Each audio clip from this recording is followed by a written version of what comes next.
Good evening. This is I Empower readings for Monday.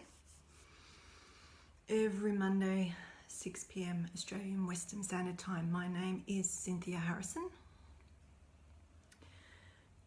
And I greet you here every Monday to see who shows up, what we're going to talk about, what we can share, how I can assist you with your intuition and then your questions. So I'm hoping that people will pop in and say hello.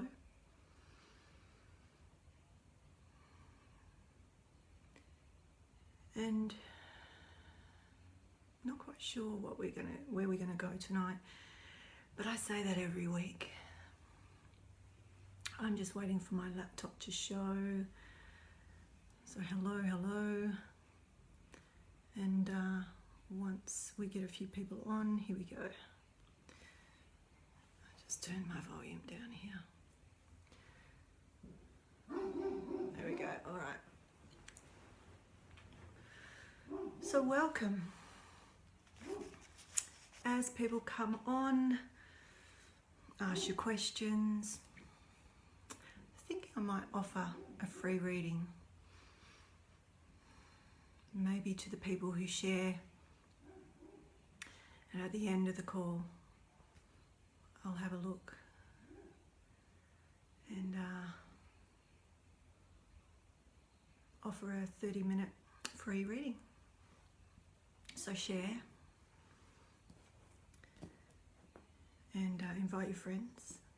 And what can I help you with? Who's there? Can't see anybody yet. All right, so I'm just gonna chat while I wait for people to come on. Actually, I'll grab my laptop and I'll invite some people. And it'd be nice if you can invite some people too. I just grabbed my copper rods and I'll show you in a moment. Hi Fee. So yeah, copper rods, and I got them in Avebury years ago because I do water divining and all sorts of things. Anyway, I have them on my cupboard over there. And I just grabbed them and I tried using them in a different way. So I'm gonna show you shortly. But I'm just sharing to my timeline so we can get more people. It always takes a few minutes to get going, but it's a slow start and then we get a big roll. It's like peak hour. Last week was amazing. We got like over 500 views all up, coming in and on as we were live. So it was amazing and so many questions. So I did go back in and answer some of those questions, but yeah. All right, so I'm just sharing so we can get some more people on to my other pages and groups. So what's been going on, Fee? Tell me. How you doing? How are you doing since I last spoke to you? And Diane's here. Yay, Diane. Good to see you. We're just sort of getting started as usual. Takes me a moment because once we're live then I can share to pages and try and get more people on. So if you've got pages or people you think might be interested, please share. Share the love because I've got a few things I want to share and discuss, but also look into. And it's around how we lose energy. So Sophie's saying, touching on the 5 elements, what element do you feel I am? All right, we'll get to that. And Gisela, welcome, welcome. Good, we've got people coming on now. So I'm just sharing and with my other pages. And I think I've got my laptop working properly this week. I've sorted it out. I've had a lot of stuff going on this week, and still have. And so I sort of wanted to touch on that for others as well, because I know that when I see things in my field, that they're usually translated. You know, we're human, and we birth and we die. We have people birthing or being born around us and on their way out. So am I low? I'm talking low too, because hang on, let's see if I can. Not sure if that's better. Is that better sound wise, or do I need to speak louder? I probably will speak louder as I get started. It's just that before I start, I calibrate. Hi Murray. So can you hear me okay, or am I still a bit soft? I do start off soft generally because I connect, and I'm in a very sort of centered, connected place right now. And so as people start coming on, you know that the energy starts to fill me up, and I get very joyful, and I do get louder. So those that are on may not have heard me at the beginning. Tracy, hello Tracy, welcome. I don't think you've been on before. So what I was saying was I'm going to offer a 30-minute free reading to those that share. So I'm thinking usually I can see who shared at the end, like you know, it says how many shares. So I'm thinking, how can we share the love? How can we share the work? And maybe that's an incentive to get a free call with me. Wherever you are in the world, we can set that up. So the ones with the most shares at the end, I'll have a look, and then I'll let you know. I'll let everybody know who gets that.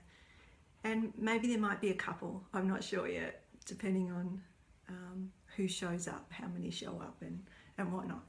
All right, so let me just share. And I'm not included because I share a lot. I'm still sharing. I've got numerous pages, but I'm going to share to, what's that group called?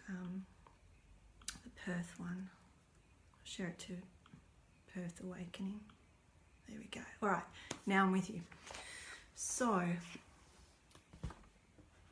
what I wanted to start with, so those that haven't been on before, what we do, most of you have, I think Tracy's new, and those that are listening to the recording, I like to empower you as I do the readings, and so you can ask whatever question you like, but when I see them, I will, as you know, try to guide you into your own power. So for instance, I wanted to touch on how we lose power in the way of energy, how we leak energy literally. And those of you, I actually wanted to get an image of the Biofield viewer. So the Biofield viewer is software that I use occasionally to show people their biofield, their field, their aura, their chakras, their meridians, so that when I'm speaking with them, they can see in real time. It's not still, it's live video, their own energy systems. And you know, I've shown it live on these calls in the past. It doesn't work very well on Facebook. It works good on Zoom. But you can see where there's leaking or energy flowing from different chakras, okay? And how this came up. So yesterday we had a call on my Sunday calls. It was about the rhythms of life, and Fee has asked about that. What basically it's the elements. Some of you might know them as the elements, some of you know them as the seasons, and the overlap of that, I call them the rhythms, because of how they overlay into the meridians and the chakras and other energy systems. But I got to thinking about, what we talked about yesterday, and generally the Monday usually has some of my contemplation, but also from real life experience, right? So while I'm talking, think about your questions, what you would like to know about. It could be anything, and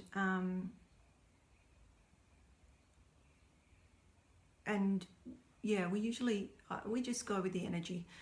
So why I started to think about where we lose our energy from, or where we leak our energy from, or where we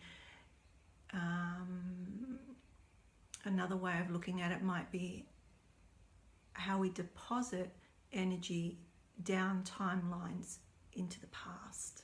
Okay, and so we're feeding past let me see how to word it. We're feeding past circumstances or experiences, let's just say it like that, from when most of us do from our childhood, but it could be from a past relationship, it could be from a job, or any other incident. It could be anything, okay? And so I see them as timelines, but it's literally where you're placing energy unconsciously, and it literally leaks out. You're not aware of it. So I thought that was a pretty important thing to share, don't you? Did you know about that? Are you aware that you give away energy unconsciously, constantly, every day? Did you know that?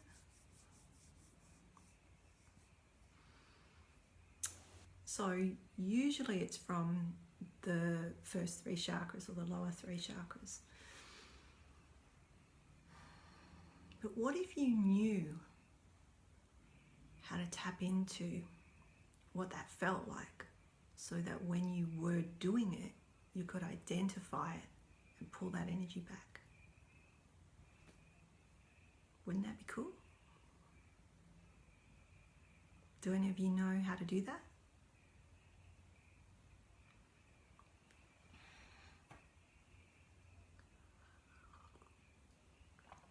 Okay, so the reason that I'm bringing this up is because, and I just want to thank everybody. I've had lots of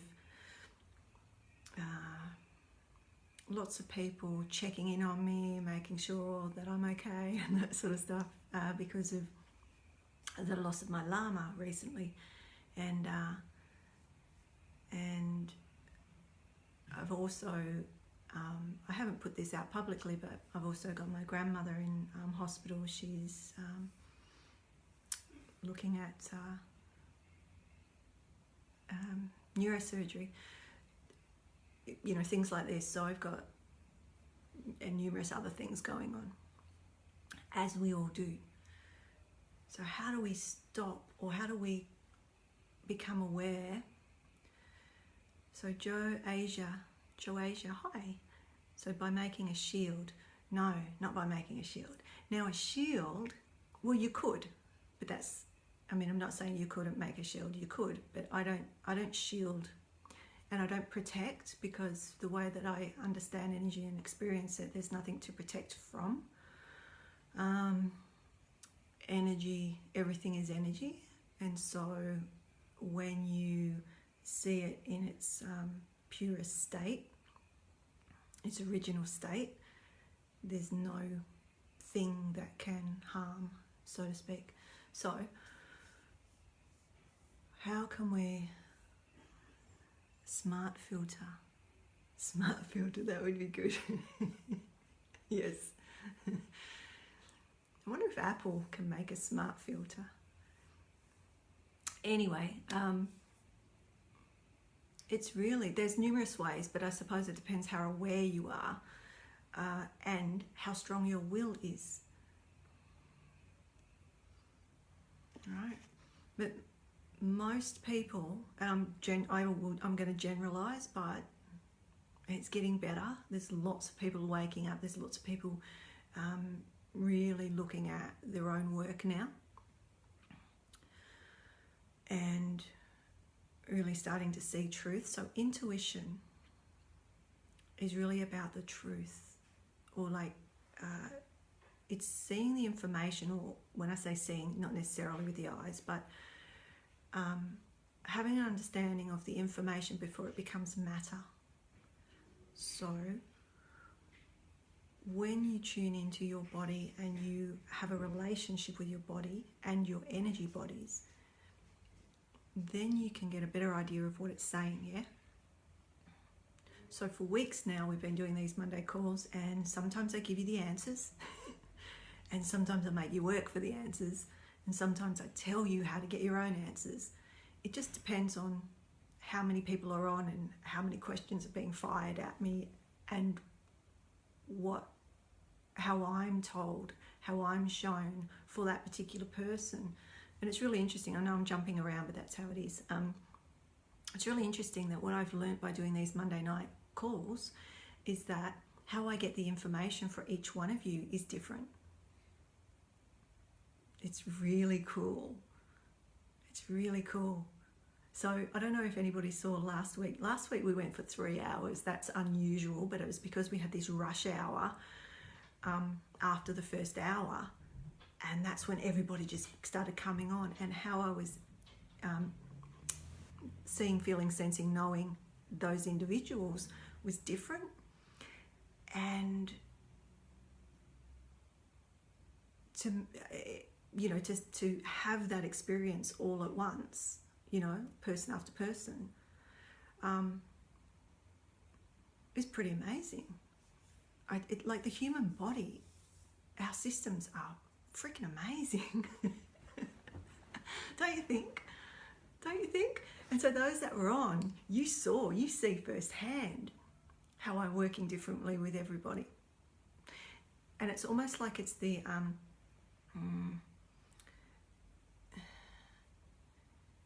if, for instance, that person's asked a question. So if you ask a question, sometimes I can feel, I won't go into depth about this, but sometimes I can feel, well, I can always feel that that's not actually what you're asking. You might think, that's where you're starting in a space, but what's coming through is almost like information on something else. And so then it's about getting the inquirer, so the one asking the question, to sort of look at that a little deeper, or from a different vantage point. So if you're asking, for instance, are you going to move somewhere? Is it really about the moving, or is it about the consequences and the things that are coming and creating compression or contraction in your field? You're feeling uncomfortable because of maybe who you're going to leave behind, or you might be feeling guilty about leaving family and those sorts of things. Do you see what I mean? So the question comes as, am I going to do this, yes or no? But all of this is what really is the issue that's causing the compression that restricts you from having the expansion. So anyway, I just wanted to share that. So I don't have any questions coming in, but before you all came on, I grabbed my dowsing rods. I got these from Avebury in the UK years ago, and because I walk ley lines, so that's part of what I do in the world. I'm a gatekeeper and I'm a grid keeper, walker, ley lines, dragon lines, meridian lines of the earth, whatever you want to call them. So I got these to really play around with. And when we were walking the ley lines in Avebury, the Mary and Michael lines around the UK, but we were particularly in Avebury at the time, just past the stone circle. And I was using these because I got them at the little cottage there. And what I found was I didn't need them. Like, so the ladies behind me, they had the rods and I was leading them and they were testing me, right? So that's another story. This is how you get to know what your abilities are, by testing them, right? So how do you know what you can do if you don't try, you don't test? So these calls are also your opportunity to test your own abilities as well and ask questions about them and that sort of thing. So Kerry's saying, hello, do you feel anything on me, please? And thank you. All right, so I'll get to that in a moment, because is there something in particular, Kerry? Because I mean, that's a pretty broad question. That's pretty broad.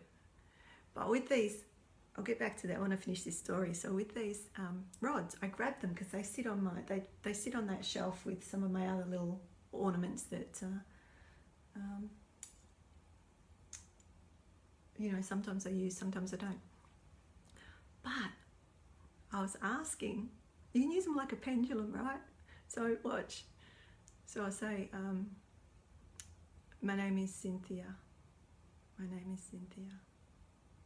My name is Cynthia. My name is Cynthia. Can you see them moving? My name is Cynthia, right? So I'll say, my name is Joseph. My name is Joseph. I am Joseph. I am Joseph.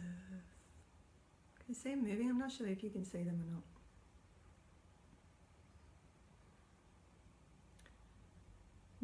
Joseph.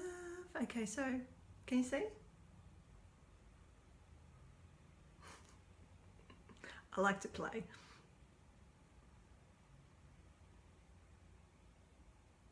Okay. So I just wanted to show you the dowsing rods that usually are used for water, but copper is a conductor, right? These are copper rods. So I could say Cynthia is female, for instance. Cynthia is female. So I'm just asking you a true or false statement, right? Cynthia's female.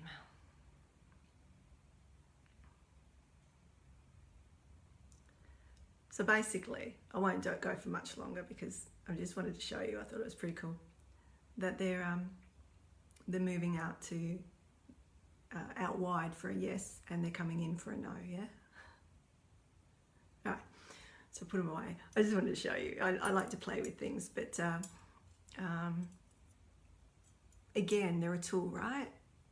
I don't need these to get a yes or no. I don't need a pendulum to get a yes or no. I don't need to use my body as a pendulum to get a yes or no, but they're tools. They're tools, and they're tools that you can use, pardon me, to get your answers if you're struggling with something. So let's see, we had a couple of questions. So we've got Kerry, so Dad's sick.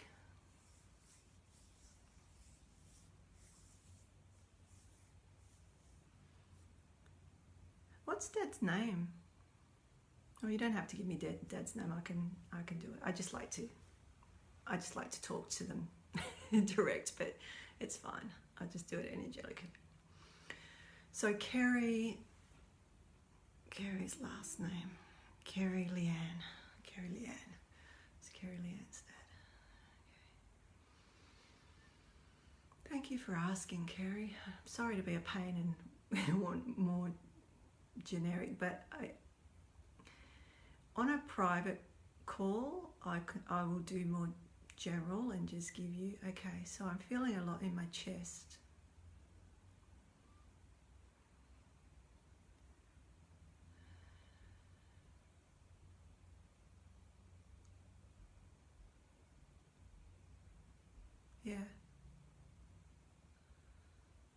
All right, so okay, yeah, but there's more coming in, right? So so let me just ask, is that chest?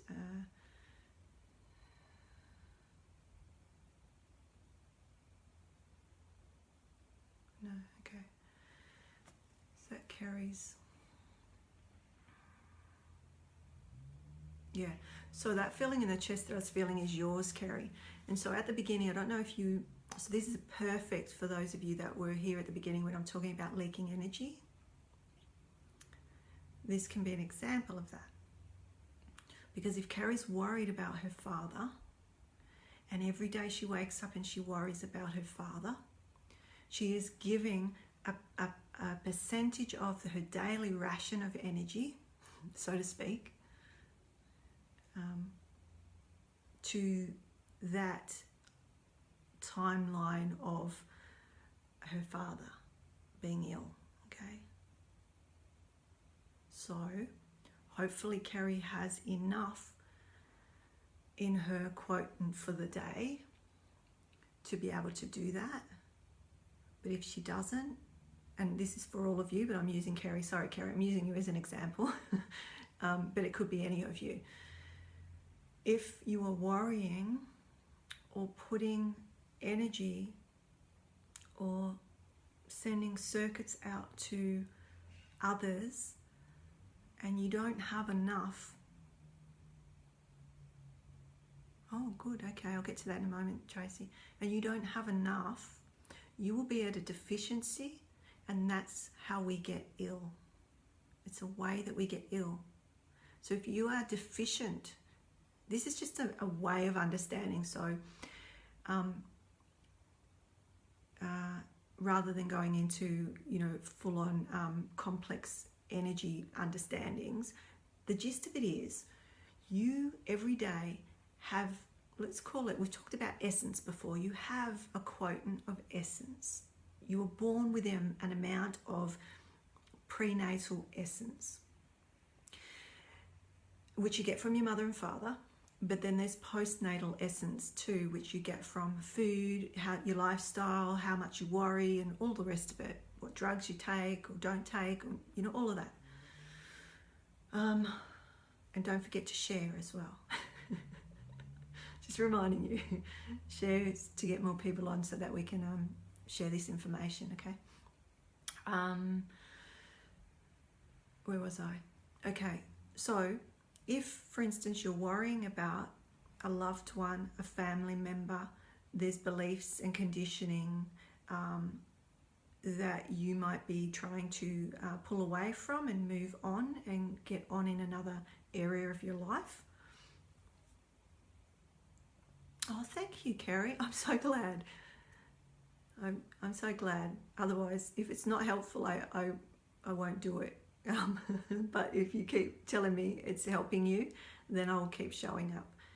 And I hope that you keep showing up in your life too, just keep showing up. But be aware, okay? So you're thinking about your father, you're worrying about your father, you're losing energy there, you're giving that line.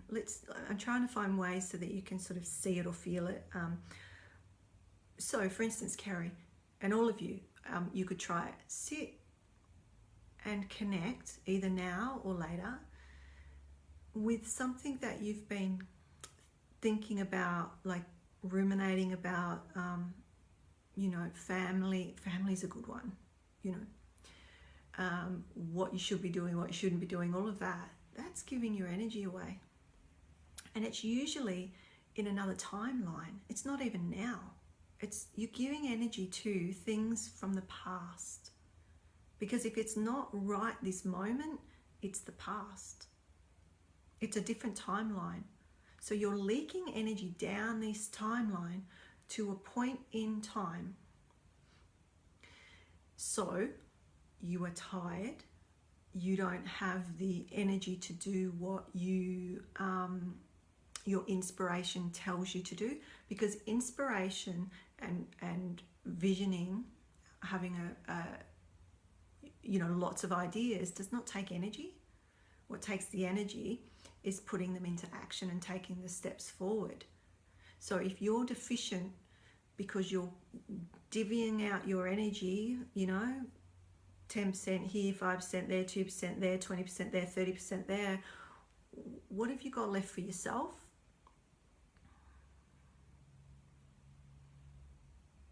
Okay, so feel that for yourself. So Kerry came up with a question. She had a worry. She was worried. She may not call it a worry, but a concern, or there was energy going to the experience of what her dad's going through, right? What about if you went into more of a purity state, and from that power you held some of your father's concern about his health, for instance? Can you feel that? Hey Jody. So what I'm saying, I'll try and say it a different way.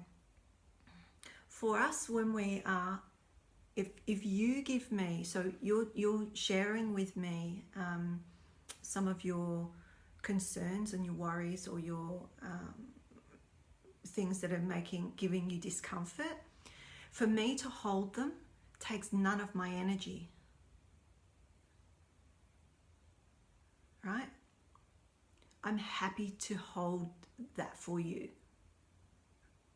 even if it's just for a moment. Oh, someone's getting that because my head's going off, right? Somebody's just, okay, so that's great. Hold something for another, but from a higher place. Bring the heart in with the lower chakras rather than just going from the lower chakras, right? Because generally the lower chakras is where you're giving away, because you can't rationalize with those areas of the energy system, right? That's what I call, generally, those that listen to me regularly, I call it the human, because it's like the lower density, yeah? So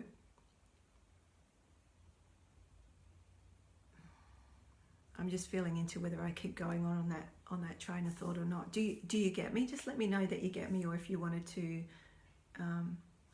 if you need more on that. Let me just see what the questions are. Okay. So basically, in a nutshell, what I'm saying to Kerry, and all of you could also use this for any of your concerns, I suppose, is that you want to be able to, it's two-pronged in simplicity, right? You want to be able to recognize when you're giving away your power or your energy. There's a leak from one of those lower three chakras. Now, if you practice that, you might feel it. You might literally feel it leaving. Or you'll feel a drain, right? Then you can call it back. But to call it back, I call it intention. Some people call it will. It's like having control and directorship. Okay, so having control and directorship.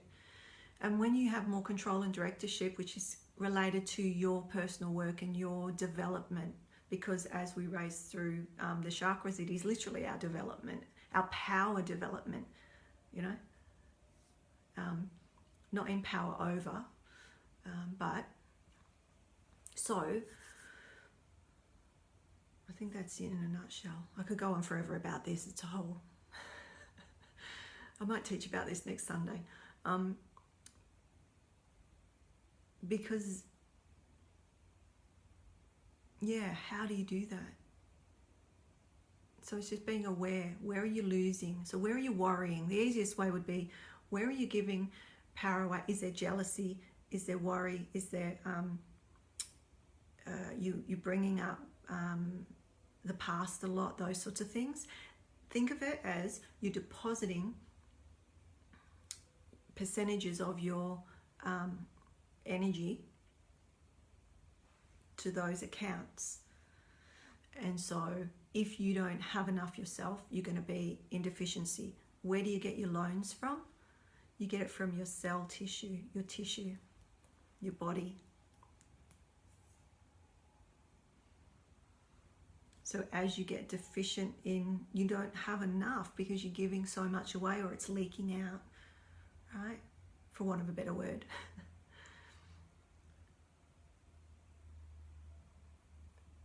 So Gisella's asking how you stop it. So I'm explaining a little cryptically how you stop it, but because it's basically, it's about being aware, noticing, but it's your intuition too. Use your intuition. Your intuition, there's different levels, but even at that real basic level of the gut, where do you feel you're giving or losing your vitality? If you find that you're bringing in the past a lot, what happened in childhood and those sorts of things, but you're doing it in a way, see, there's nothing wrong with doing that if you're doing your work, but if it's just a rumination constantly, or you're blaming your childhood for where you're at, you're depositing massive percentages of your energy every day. And so if you're doing that and then other things are happening, what percent do you actually have to live your daily life? You know, so if you're running in, I used to say, I used to put it really simply this way, that I don't share unless my cup is overflowing. So my teacup, unless there's tea in my saucer, you won't get any of it. I don't share. I'm that strict, right? I'm that strict. But if you're aware of this and you're doing your work, then you can have all the tea that's in my saucer. Whoops, there's a bit of fluff flying down, right? I'm sharing it now.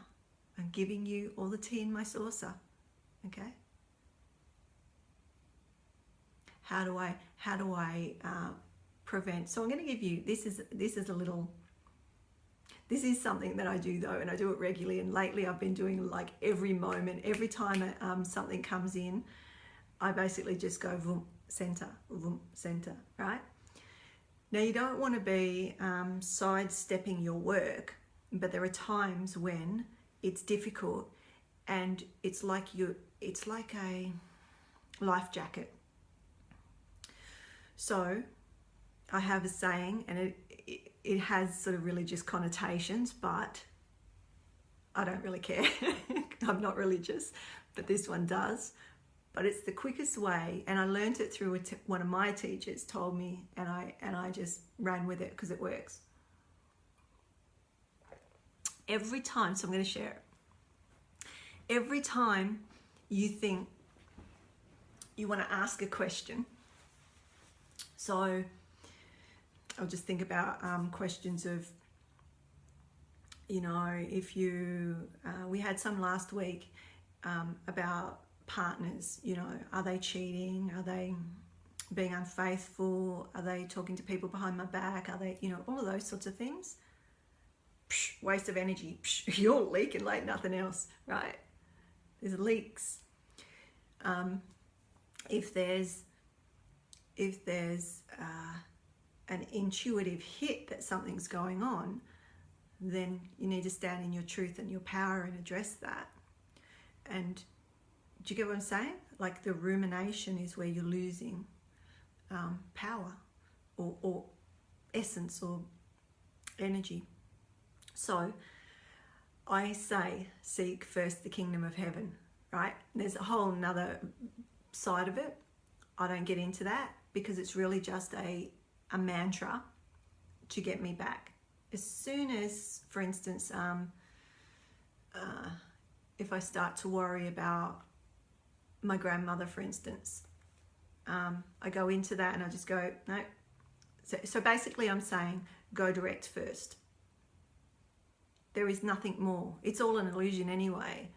So how can you, and I'm going to lose a lot of you on that probably, But how do you get to that center? You need ways to remind you. So what works for you? You can just go to that point, or you can have a mantra. It could be Om, Hum, Hu. I use Hu a lot, H-U, Hu. Anything to get you out of that loop. Drawing is another way. We've talked about that in the past, like doing mandalas or just colouring in prevents the looping of thoughts. But really, it's reprogramming the brain, and it takes time and effort, right?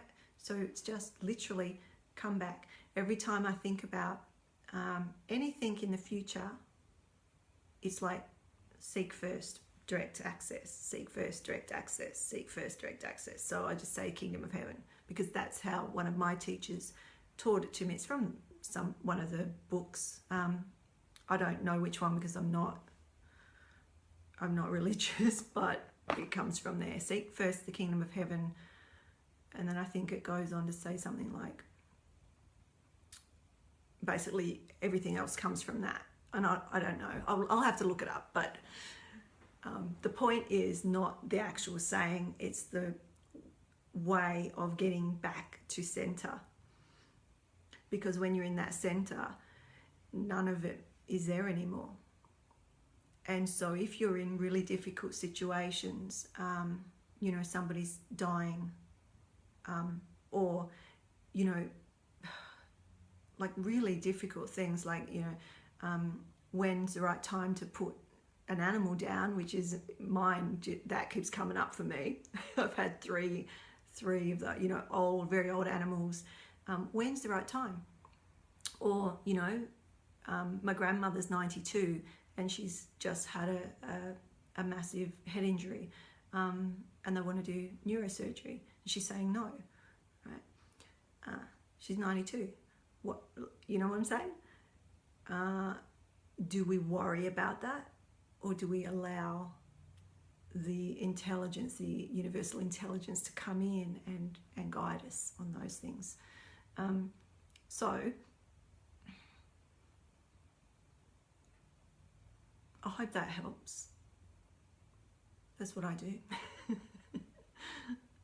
It sounds simple, but it is. It's literally just bringing yourself back to center, and however you can do that.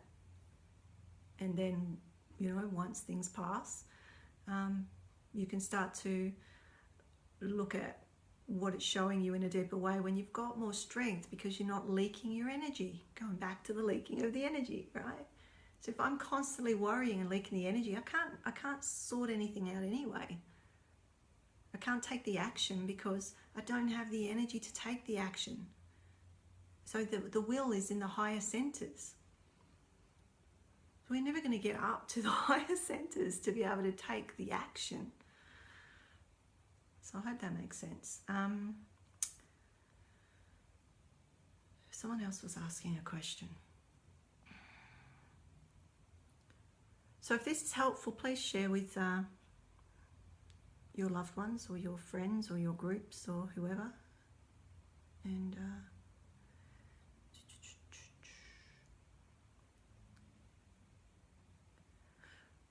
so in passing, I did answer a few different ways.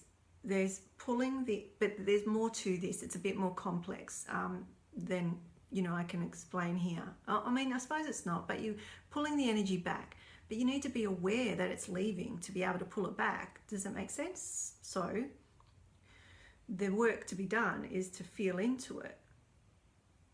So for instance, if you're asking a question, so I'll get to, I've just remembered Tracy asked a question as well. Sophie and Tracy asked questions. You're asking a question, there's something about this, there's something in there that maybe it's not a worry, maybe it's a fear, maybe it's a panic, maybe it's a, maybe there's some frustration, maybe there's some grief or loss or letting go. So I've just gone through the rhythms, right?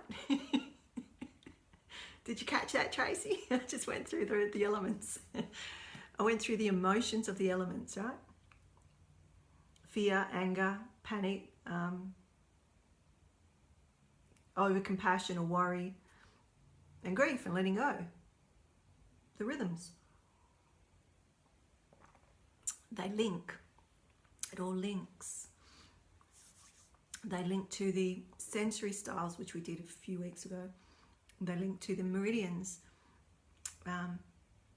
So when the energy's coming in, and it's being transduced down through the layers of our energy physiology, right?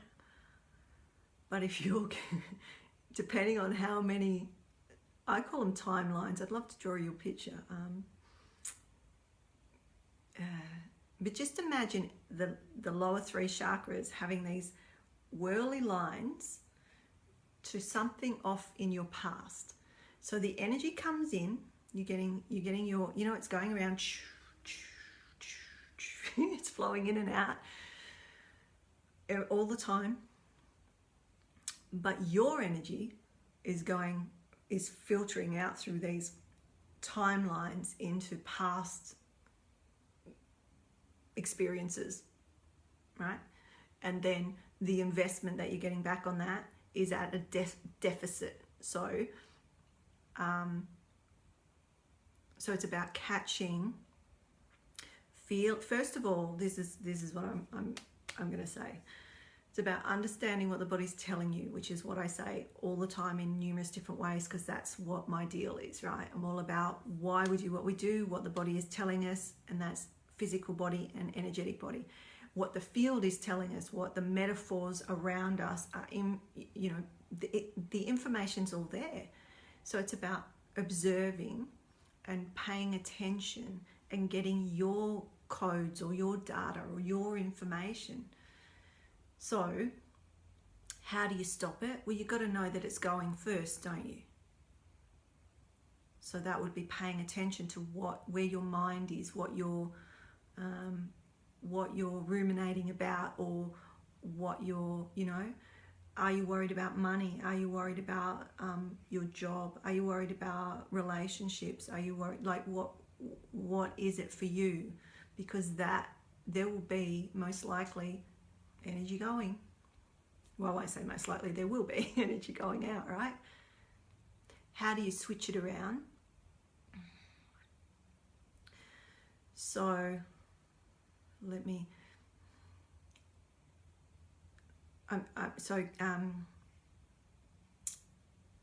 Carrie Leanne's circumstance is a good one, a good example.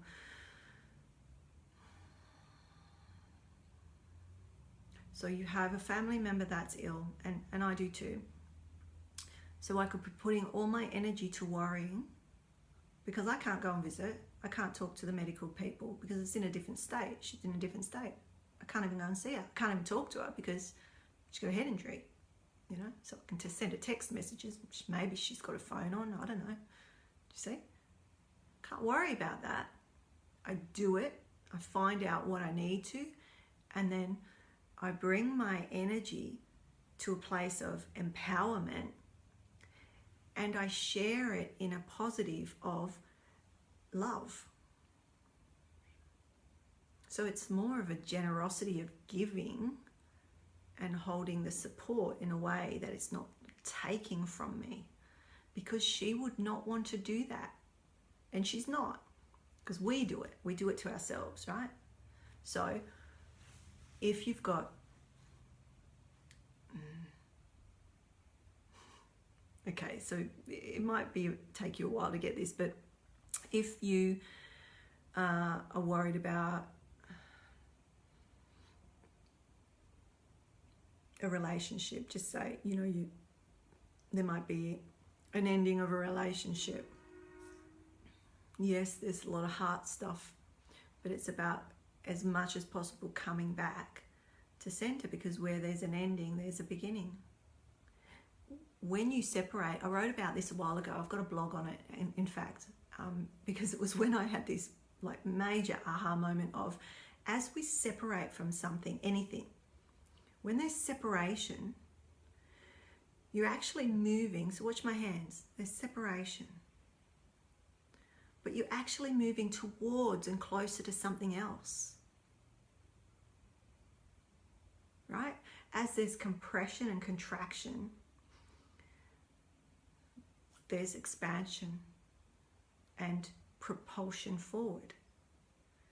So when you start to really be able to get that, even though, yes, we're human and our emotions can get away with this, but even within those, when you're observing, for me, it's like, okay, when something not so great happens, I know there's a separation. I'm moving towards something else. So it's a beginning. Every ending is a beginning. Every compression creates light. It's like piezoelectric. So anyway, I'll stop there. I think I've rambled on about that long enough, but you can still ask questions if you want more clarity. But there are other questions I want to get to. So why am I not pursuing my joy? Well, Miss Tracy, why are you not pursuing your joy? I don't think it's fear, thoughts. Right. I won't give you my thoughts because I don't think. I'll give you my feelings. How about that? let's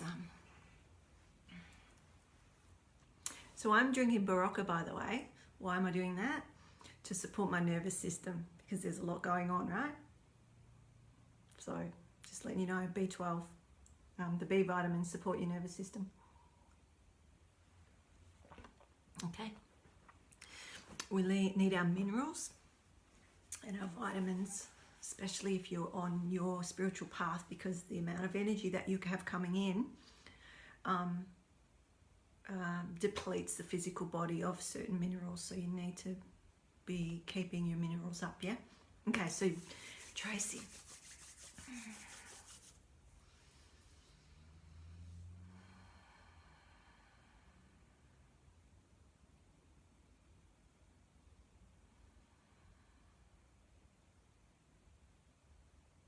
Actually, Tracy, while I do this, do it with me. Like I want you to feel in your body if you want to.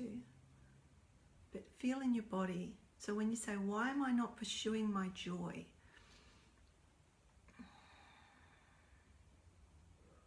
Actually, I'm going to stop there. Joy to me, I'd be looking at what you mean by joy for a start, because joy to me is not an emotion, it's a state. So you can't pursue your state of being. You are your state of being. So I'm sort of feeling into that's not what you're meaning, but I want to say this because it's important. It's core of what I share, right? I say that a lot, but lots of things are the core of what I share, right? Is that your state of being is joy, and it's the emotions that come in that take you, or not even take you out of it. You are always in joy. It's a state of being. The emotions, what's the word?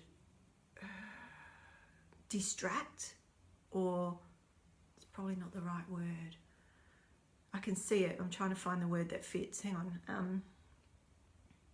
Almost like veils, or creates an illusion of a separation, or yeah. So when you say, why am I not pursuing my joy? I'm going to ask, why are you not moving forward in a particular direction that, do you know what that is? Because for me, if I ask, because you get what I'm saying, if I'm asking about joy and that's where I'm at, then you're going to get a different answer to what I feel that you're asking. And here we go. Here's a perfect example. Somebody's asking a question, but what they're really asking is something underneath. And so I'm trying to get to, a clearer understanding of what's under that. Moving forward in you. So I'm just gonna delve into that. So okay. All right, so there you go. So you have the answer. So maybe the question is, why are you self-sabotaging? And so if we look at your question, so I hope you're okay. I try to be thoughtful in how I answer, but it's hard to sort of give you truth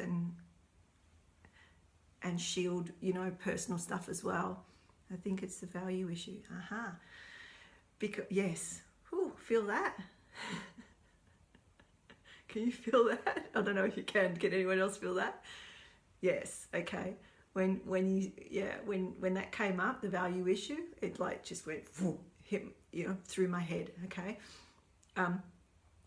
So when you say I don't think it's fear, that is fear. Hey Rochelle, that is fear. Okay. Anything of lack is on the spectrum of fear.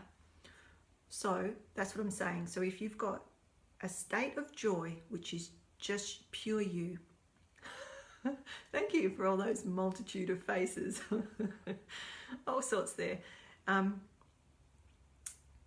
was I saying? If you're in that state, we all have that state. It's our being, it's our birthright, that state of joy. But the emotions are what we're talking about here, and the emotions linked to karma, whether it's happy or sad. It's karmic, yeah. And many of the ancient teachings are about in many different lineages talk about this, that our goal is to be in that state, not happy necessarily. Happy is the other side of the same coin. It's duality, yeah. So, why do we sabotage ourselves? Lots of reasons. We won't get personal unless you want to, usually.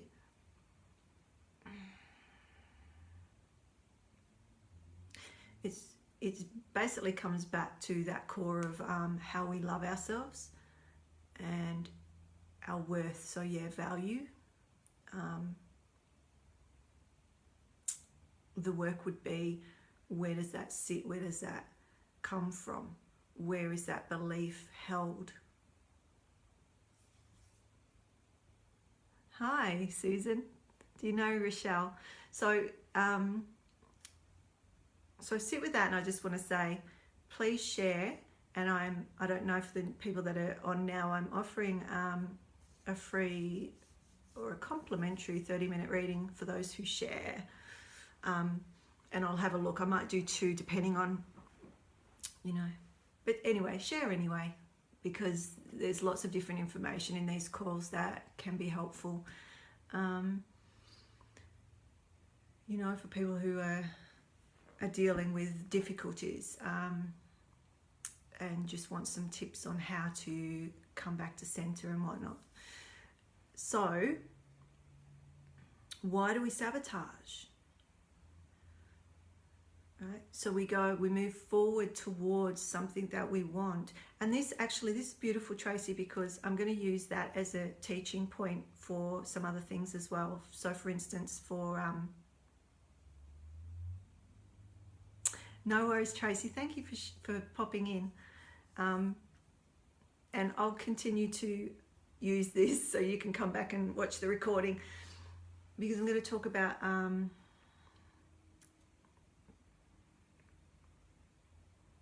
oh, it's just left me.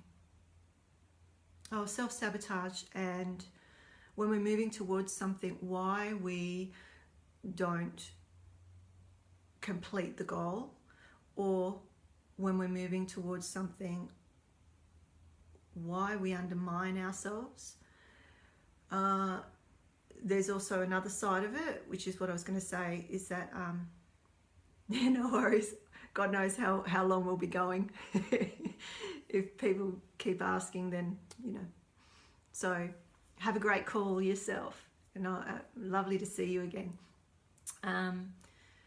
Why, when things come in, so there's those that have things come into us. We have wonderful things that come to us, but we can't hold them very long.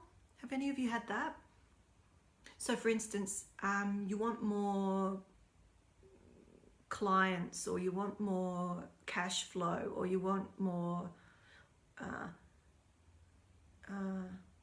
connection or intimacy or something like that. It doesn't matter what it is. You want more of something, or you want to experience more of something, and it starts to come in, but then it disappears again.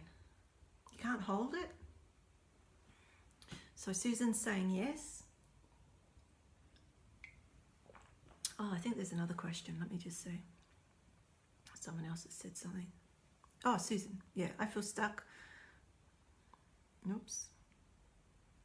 Sorry, got to go. Catch replay. Yeah, no worries, Giselle. Thanks for popping in. All right, so Susan said, I feel stuck with myself when I'm about to step up into my power. For example, I was about to give someone an energy healing. Any thoughts took me to, you aren't good enough to help this person. I also start things and lose motivation and feel overwhelmed. Okay. That's a great question. It links to this, yeah. Okay, so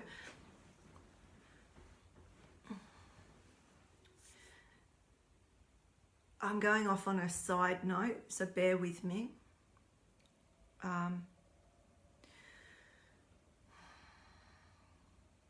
Because I get numerous lines that I can grab anyone and follow. So Susan, I really want to answer that question, but I just want to finish off the piece about how we love ourselves and why we're sabotaging, and you know, the self-worth. So the basically it's about finding where we're losing energy on that, where it's held in the physical or energetic body, and the energy feeds the physical. So for those that have asked those things or are feeling that, we have beliefs and conditioning patterns that are held in our system, and they keep feeding, literally feeding through. So we re-experience everything that's coming in. You will get an aspect of that lesson. So whether it's respect or value, or you're not feeling good enough, or whatever, people, places, experiences will all be telling you the same thing based on what your belief and conditioning is. So there's that. Going to Susan's question, which is a beautiful one for those that are particularly doing any sort of energy medicine or healing type stuff. Sorry, I'm just trying to slipping off the couch. I'm sitting cross-legged. I'm slipping off my pillow. All right. Now, the best thing that you can do for somebody is be in that point of, I call it purity, the purity of love. So when you're doing your work, you need to have no mind. So shamans, medicine men, medicine women, energy practitioners, you know, we could call it the still point, singularity. I call it purity, but it doesn't matter what you call it. It's about going to that place where everything collapses. There's no time, space, okay? It is a purity of love. It's beyond the human understanding of love. If, for instance, so this isn't just for you, Susan, this is a great teaching point again. So I use your questions to share for everybody, but I've had clients come to me saying that they feel exhausted after doing a session, or they feel, you know, some sort of draining. And if you do feel that, I know that you're not saying that, Susan, but I'm just sort of linking it in. It's because you're putting too much emphasis on you doing the work for them. Does it make sense? It's like, I'm not, well, this does link to your question, I'm not good enough, or I have to do a really good job to make this person better, or, you know, those sorts of things. And if you're doing that, the mind's in the way, if that makes sense. So I know that, for instance, I do different types, different modalities and whatnot. So I do types of alignments, and there's, you know, lots of different protocols and whatnot. So yes, you are following these protocols, but my state of being is neutral. It's just neutral. This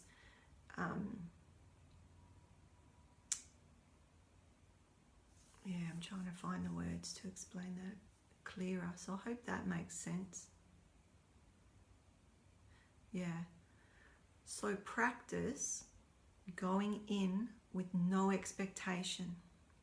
So when somebody comes to me, I hope this is helpful. When I get a client, whether it's online, on the phone, now, right? I'm not going, there's no pressure on me, because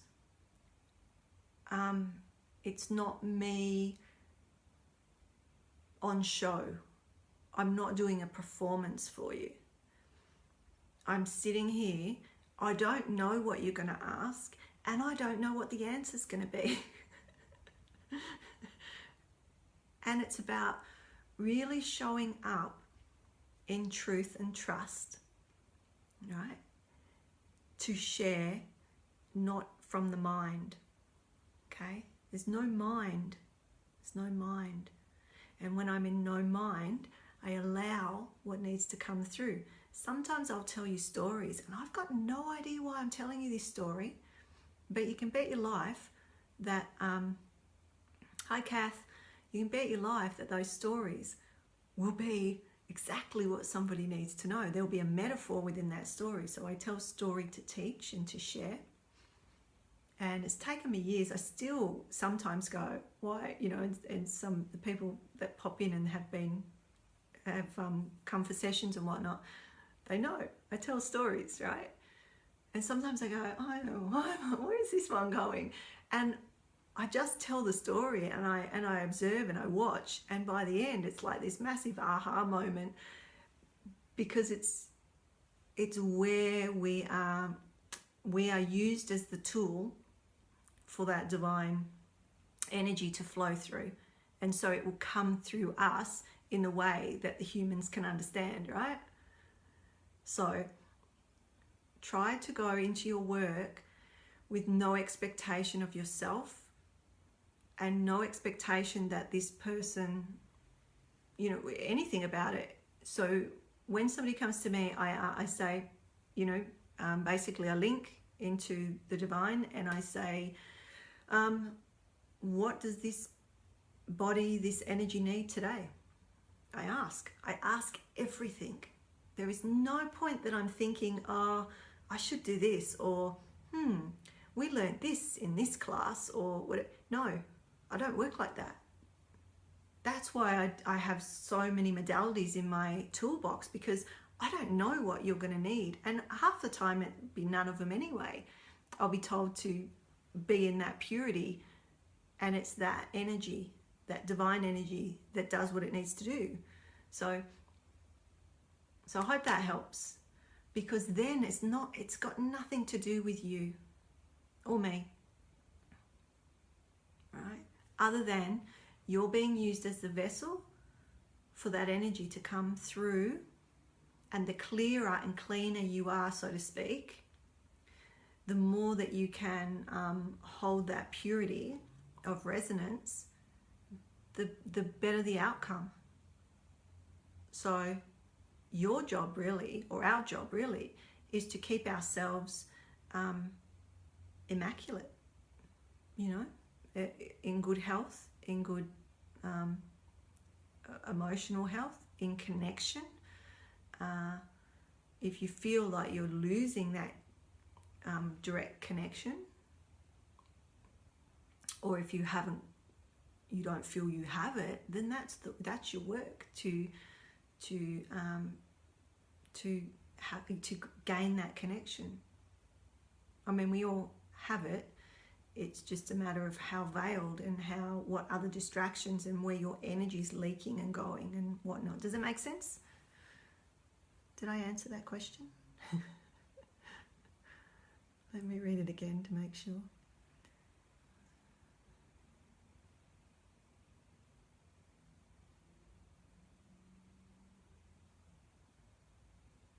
Yeah. So when we get overwhelmed, so behavior, to me, I see all behavior as energy. If the behavior is out of sorts, so to speak, or you feel the discomfort, then there's a misalignment. It's really just about getting your energy systems back online. But I mean, there's different ways of doing that, depending on what energy it is, yeah?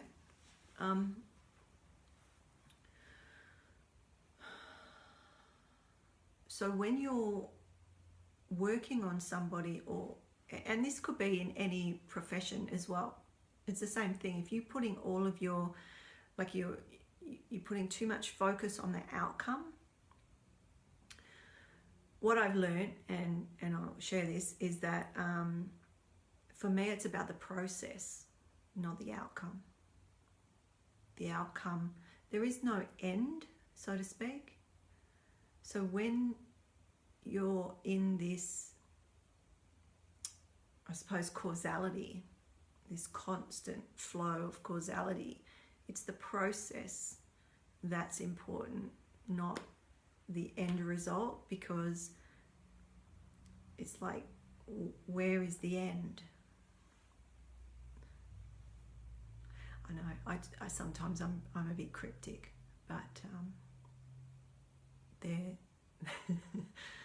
little hints to the mystic teachings, the mystery school.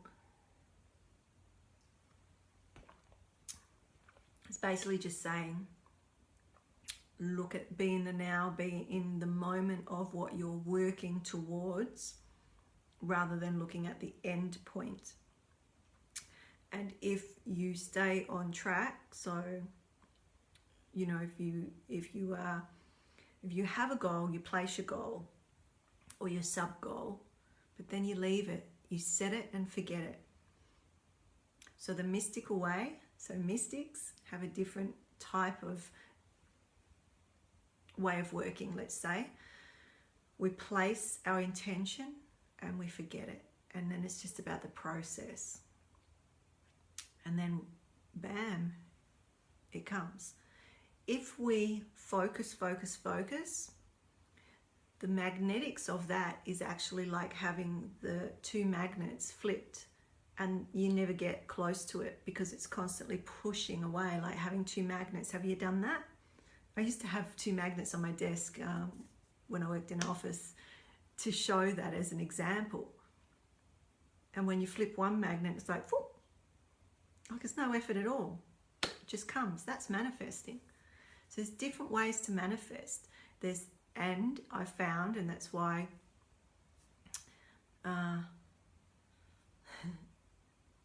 you know, what I do is more, we say it's the mystic path.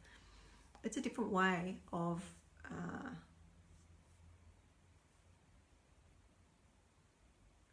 understanding the energies, I suppose, and moving through the world with that understanding of you know, not fully focusing. Now that will work for some people, okay? You know, the vision boards, you do a vision board and you are saying it every day and looking at it every day. If I did that, I would never get it. It would not come to me because my energies don't work that way. And when I realized that, and I started to fish in a different way, I get my goals constantly. I get my stuff constantly. It's like, bam, I place it, it comes, bam, bam, right? It's a different way. I focus too much. I need to be in the moment more. There's focusing. So placing your goal, and those that work with me, we do the structure. We place the goals. We do the structure of your goals and your sub-goals.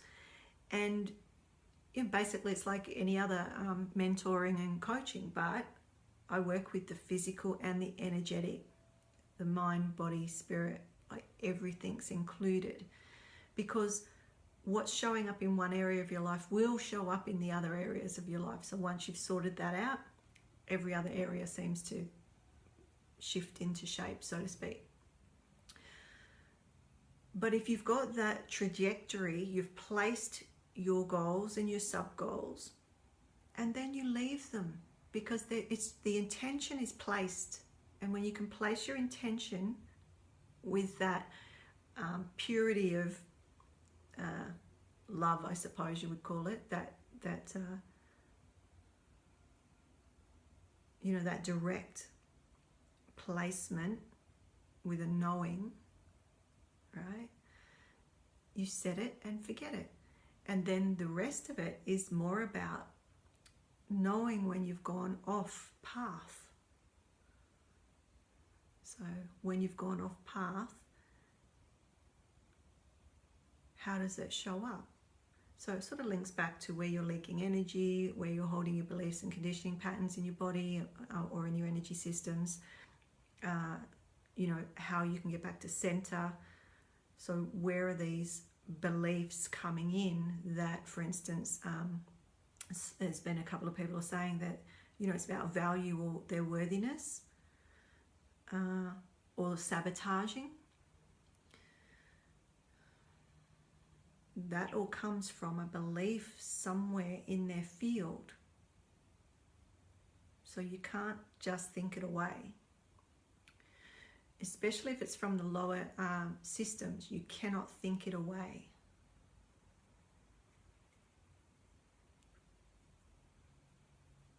So there's a story, I heard another one recently, I think it was Caroline Meese said it, but when I was studying anthropology, I studied cultures and religions and whatnot. And we had to study witchcraft. Not Western witchcraft, this was African witchcraft, right? And so here's a story. Stories just come up. Let me just read this. This has been so helpful. I'm feeling so much clarity right now. Oh, I'm so pleased. I'm so pleased. If this helped you, remember to share it so that it can help other people. Let me tell you this witchcraft story, because it's not witchcraft in the way that you probably understand witchcraft. So I'm not talking about Wicca or anything like that. I'm talking about beliefs and conditioning. And you've probably heard when somebody gives you the eye, the evil eye, or the finger, where it's not the middle finger. It's when a medicine woman or man, or somebody working in particular ways, points the finger in particular traditions. So there's one particular tradition, I won't go into detail, that I studied many years ago, like 20 odd years ago. That a little boy, he was going through the bush and he tripped over and he stubbed his toe, and it was blamed on witchcraft. It wasn't that he didn't see it or he didn't have shoes or whatever. It was straight away witchcraft, because when anything happened in that particular culture or understanding, belief system, it was witchcraft. It meant that somebody had made that happen. And because the belief is so strong,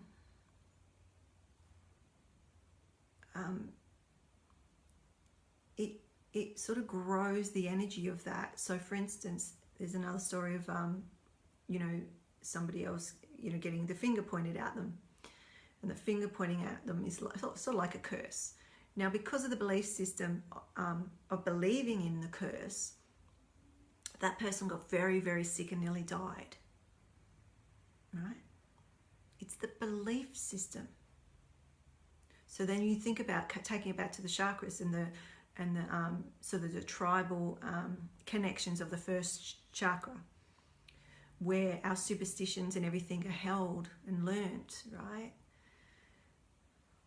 So we're going along in our everyday life and there's a belief that, I don't know, women should be in particular roles, let's just say, right?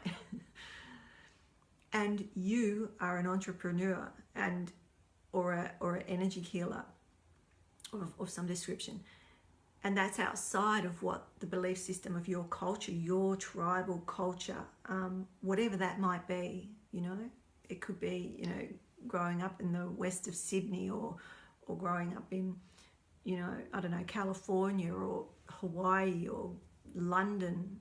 You know, it's very different cultures in many ways, right? And you're trying to push out in another angle that's different from your tribe, your culture. You're going to have things tripping you up because that's how strong those belief systems are, and they're held, and it's your subconscious that's bringing it into play. It's not in your direct experience. Does that make sense? I'm trying to explain it simply. So don't beat yourself up if you're trying to shift something and you keep seeing it, because it can be it can be like doing the same work as it would be to reprogram the brain, which is possible. You know, that's what I used to do for years. You know, it's about behavior change, right? But we've got to be aware that there's other things at play. And so where does that sit?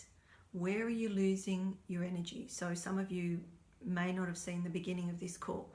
We're talking about leaking energy. Where in your system is that? Are there timelines where your energy is just running down and feeding those past timelines from your childhood or your, you know, past relationships and whatnot? It's all related. It all links, yeah? So observe, or, you know, always start with telling people, you know, it's about observing and witnessing and becoming the watcher in Egyptian ways. They say the watcher. You're observing, and as you do that, you can see clearer and clearer what your behaviours are. Or you get people around you to pull you up on certain things. And the more that they, you know, you might have a friend that every time you speak to them, you can say, oh, look, when I say particular words, can you pull me up? Because I want to be aware of my language. And I'm big on that. And I asked when I was doing lots of live classes, I would say to the participants, if I say certain words, pull me up, because, you know, I'm practicing too. I'm not perfect. It's about these ways that we were programmed. They're still just playing out, aren't they?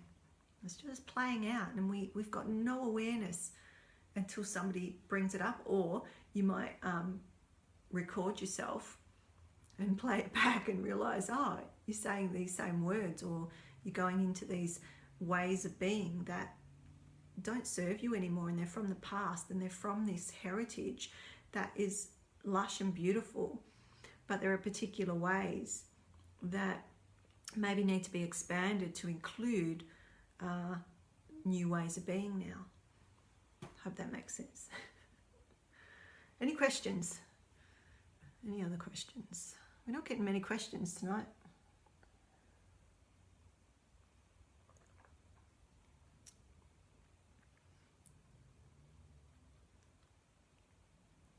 Oh, Fee. Are you still there, Fee? You asked me a question earlier, didn't you? Sorry, I got distracted. So Fee was asking me, what were you asking me, Fee? What element you are, weren't you? Okay, let's see what element Fee is.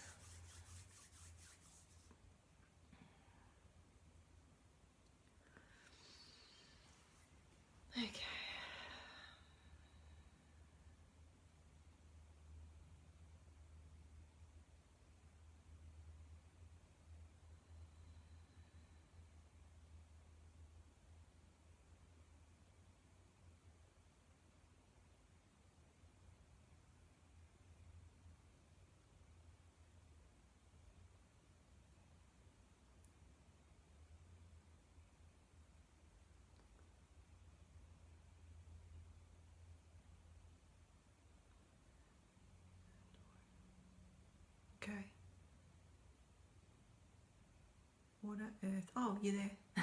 Good. Okay. I'm just going to figure out which one's primary and secondary. Because I've got two. So sometimes you can have two. Well, you're all of them, as you know. For those of you that know, you're all of them, but you'll have a primary rhythm or element and a secondary. Some have secondary. So, what's your primary?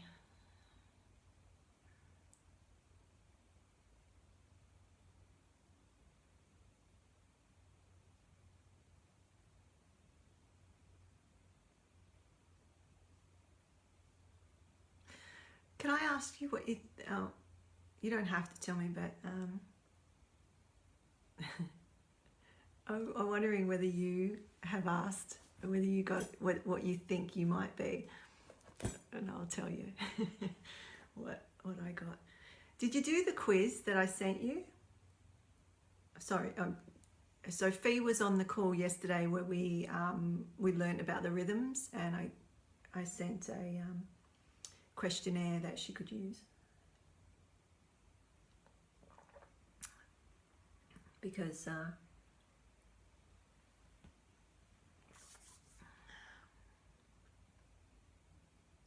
oh, that's interesting, because it's not what I got. Right. All right, let me just see that. So is that from the questionnaire, or are you guessing? Because it'd be interesting, because I don't use those questionnaires, but there's another one that I've got from another school that I could send you as well, but I generally scan them. But oh, okay, hang on, I know what's happening. Okay. Well, Earth is in there, right? But do you remember that you have your element, but then you have the element that you're in, or the rhythm that you're in? So do you get what I'm saying? The rhythm of life that you're in.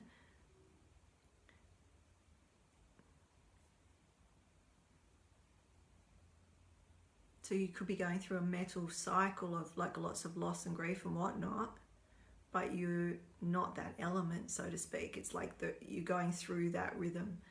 And I mean, different people will say different things, but that's how I see it, because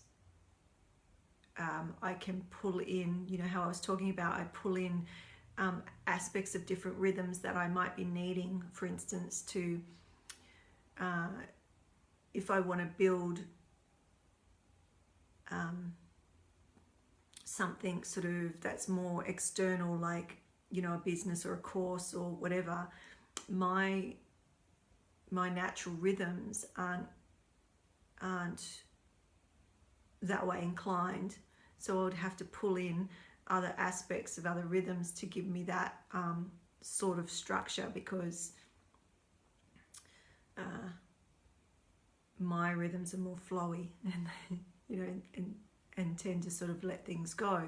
So I'm aware of that. So I'll pull in a little bit of wood when I need, you know, more of that strength and structure type thing. No, I got water for you. I got water, earth.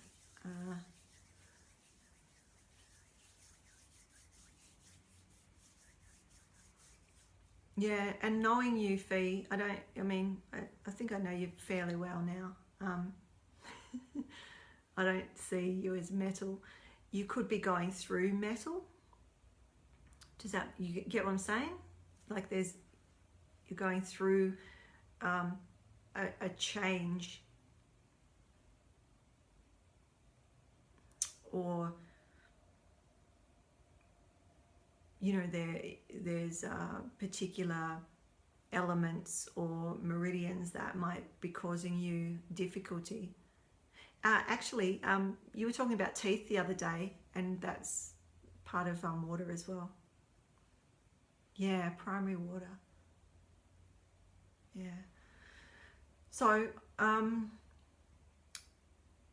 yeah. So the rhythms, for those that don't know, are basically water, wood, fire, earth and metal. And water governs or covers bones, fluid, teeth. And the emotion is fear and hope. I mean, there's more, but I'm just giving you off the top.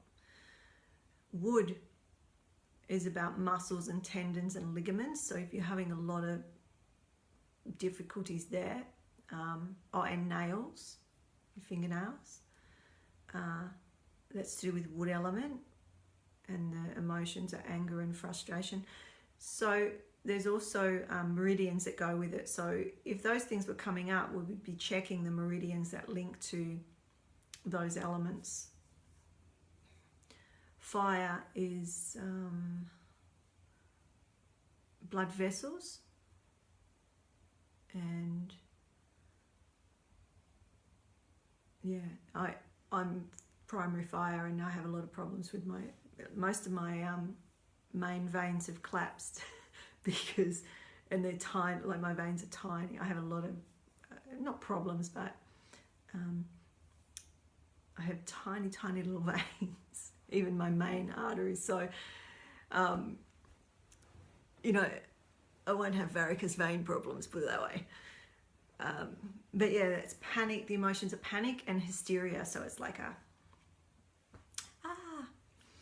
and earth is to do with the blood, and compassion and over compassion, or worry, we said. So if you've got a lot of over worry, which we talked a lot about tonight,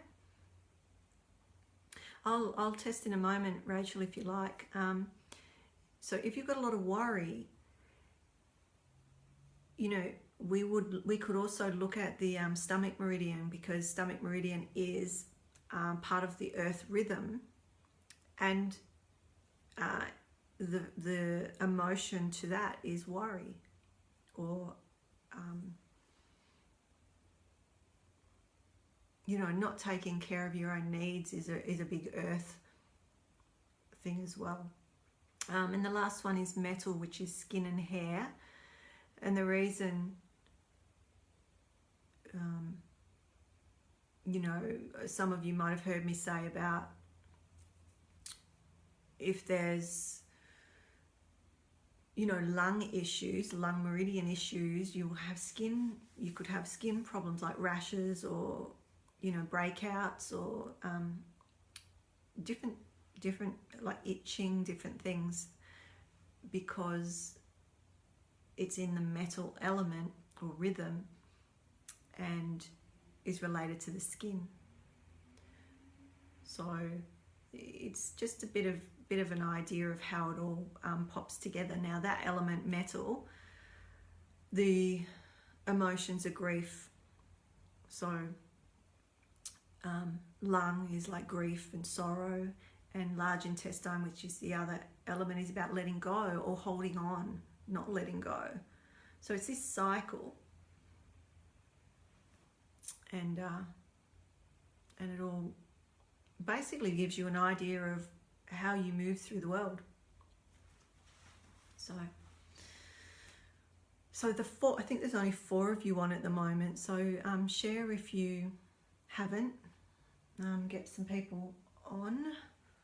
I need a drink. Oh, I've drank all my Barocca, so I need some water now. And it also links to, like, basically if you know your element and your rhythm, it's the same thing really, but we call it, so when I'm working with it on the body, I might call it the element. But when I'm talking in general with it, and how it links to everything else, it's a rhythm. It's a flow of energy that goes through multiple other energy systems. And so for instance, what my first chakra would be doing as compared to one of yours would be different, because your elements would be different as well. And the other things like your life color, there's and your sensory style, you see. So we're so individual. So when we're reading a chakra, for instance, it's not everybody's is do, right? Because I'd be looking at all these other influences of different rhythms and elements and aspects of your energy system and how they interweave and inform your physical body, and then how you move through the world is based on all of that. So it's absolutely beautiful system. So Rachel Norkett. Okay, let me.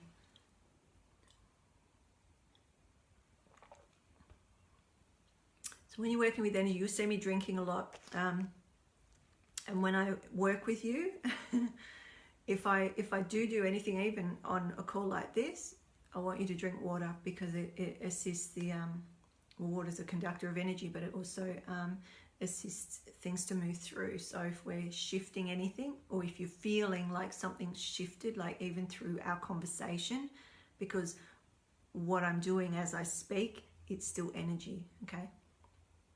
I have intention in the words that I'm saying, so it is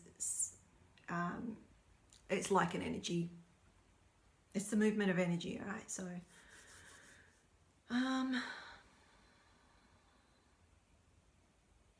all right. So I get very dry when I'm working with energy. Good. All right. Let's see what we can.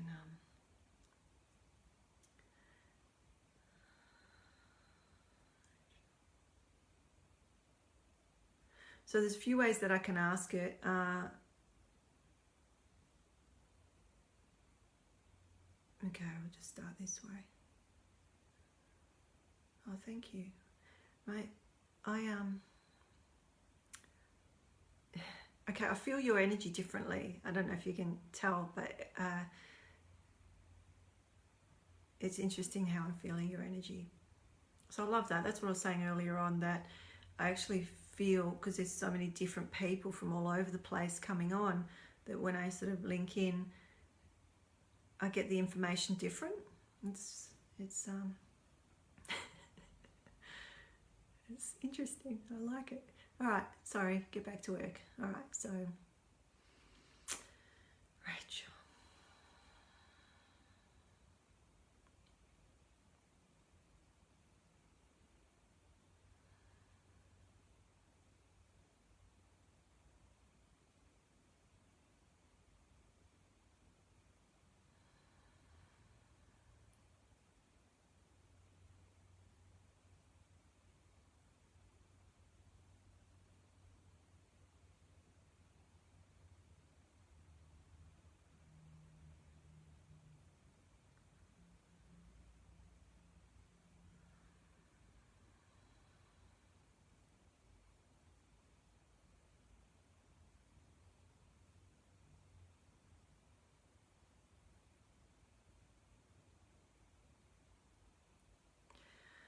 Oh, okay. When I'm in your energy, I get this squeezing of my actual brain. It's so interesting. So bear with me. I'm scanning through lots of information, so that's what's taken me a bit longer. But when I got to Earth, I got this squeezing of literally the top of my brain was being compressed, and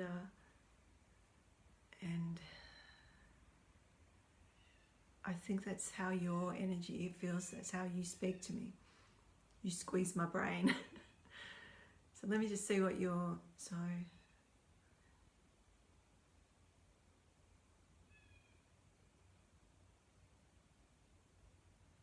Okay. Feels like, makes sense. My life is hectic. No, it's not. Yeah, it's not because of that. I don't think it's because of that. It's just how I get. Okay, I'm getting Earth. So is there a secondary? No. We'll go with Earth. Now, okay, so hold that. So Earth.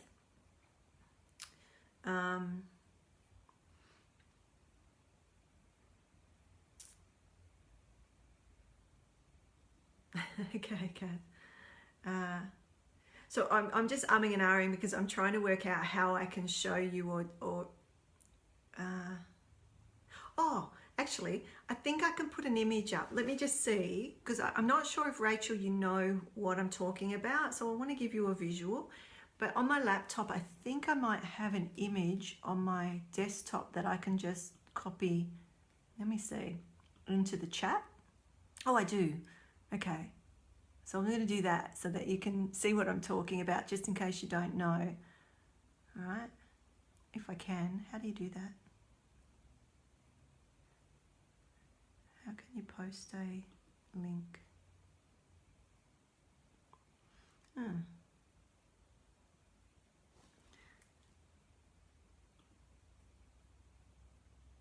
Oh, okay. Hang on. I've just got to. Sorry, I'm not professional at this. I have to copy and copy it and then paste it. I thought I could just do link like on a thing, but it won't let me. Okay, paste. No. Paste. Ah, it's not working. Why? Why aren't you working? All right, well, I'll try one more time, and if it doesn't, so copy image. And then paste. No. Oh, that's a bugger. All right, I might have to do it afterwards. Does anyone know how else I could do it? It shouldn't be that hard. Why can't I just add a link? Oh well. All right. I won't waste too much time on it, but I did want to. Can insert an emoji or a sticker, but why can't you send a link?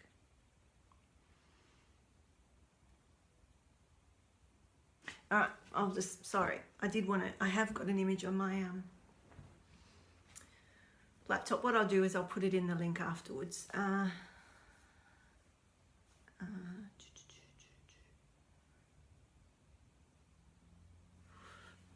Let's see if I've got a, anyway, all right, so basically,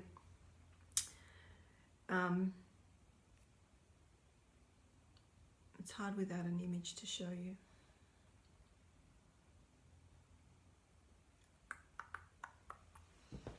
There's one in here. Let's see.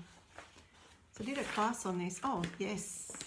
I did a class on this yesterday. Here we go. I'll show you this one. Let's see if you can see it. Can you see that?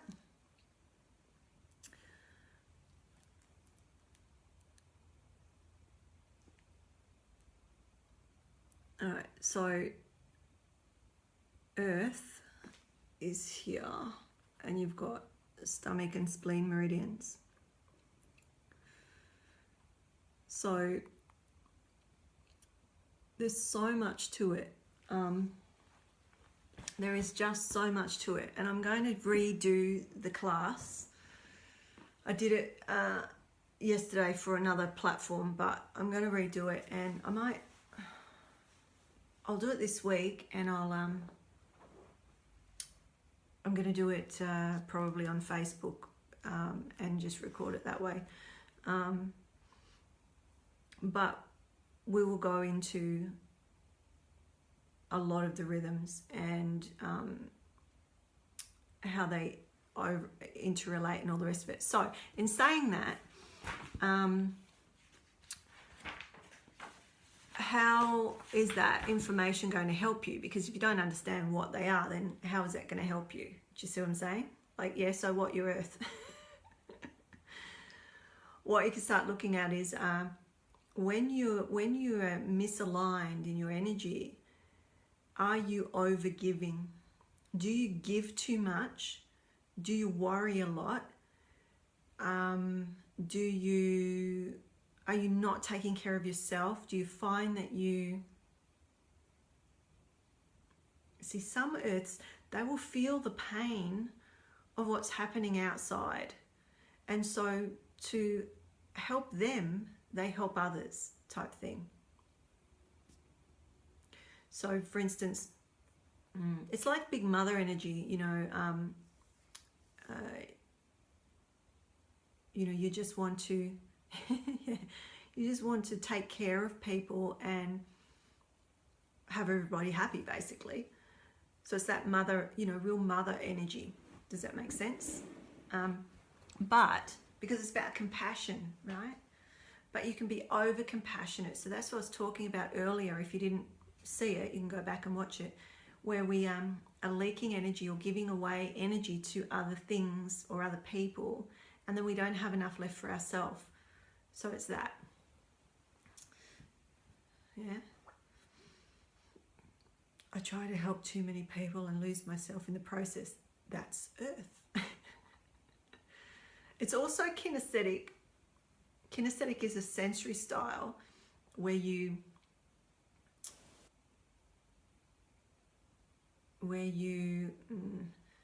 feel, you know, you feel with your body, and so because you feel, you can merge in with other people. So I'm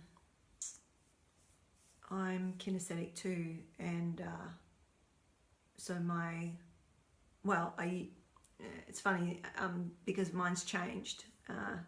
I used to be, for most of my life, I was kinesthetic tonal, but it's changed now, which is interesting. But on my spiritual journey, I've changed. So it makes sense that my sensory styles have shifted too.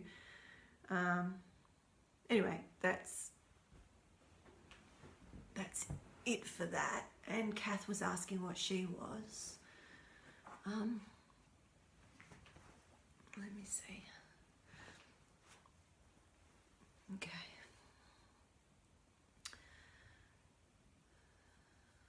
I thought I might have done yours, Kath, but maybe not. Okay. So, oh, right. Rachel. So that's what element you are. Like I said, you can be going through a system of the cycle as well. I'm just seeing your message. Kinesthetic is that touch. No, it's to do with the body sensory style, how you sense the information in the world. So for instance, most empaths are kinesthetics, but not all kinesthetics are empaths, or something like that it goes. It means that you get information through your physical system, through your body, and others might get it through, oh well, it's all your body, but you know what I mean, your whole body. Whereas the tonal, it's a bit more complex than what I was going to say. I won't do it justice, but it's a way of how you interact with other people and how you get your information and how you understand the other person. So it's just trying to think what week we did that. We did talk about sensory styles a few weeks ago. But yeah, that's a whole nother system of energy understanding, what your sensory style is.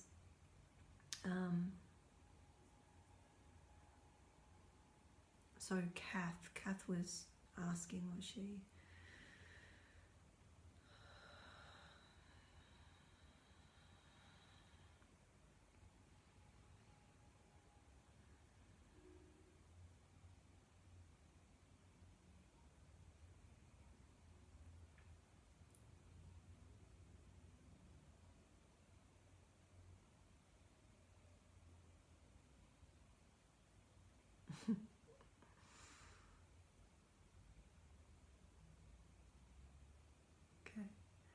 You're a little fiery, Kath. You're a bit fiery. No wonder we get on. No wonder you can put up with me. All right, so fire. Let me see if fire.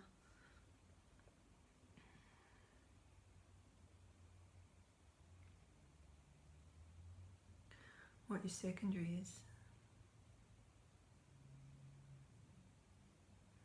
Do you have a secondary? What is it?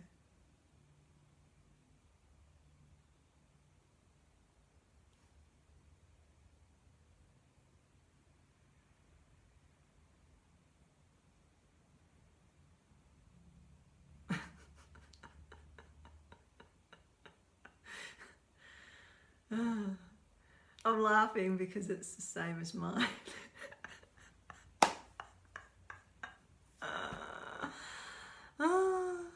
So Kath and I have a bit of a joke because there's so many similarities.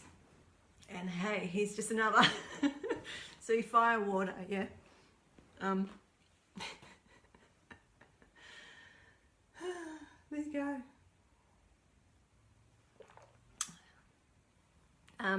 So when you've got a primary and a secondary, when you go out in well, even if you've just got a primary, so for instance, you know, if you know your rhythm and you know the main emotions that sort of cover those, then you can sort of see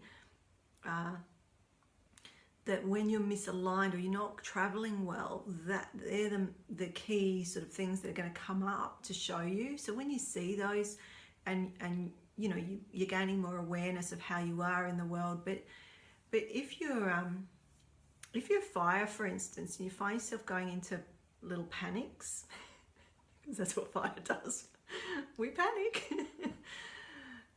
It's not the same as fear, right? Panic is sort of faster. Fire is a fast energy, but it's the joyful, like when we're aligned, it's joy. So there's, you know, that's our primary state, is that sort of joyfulness, or you know, we're in the now, yeah.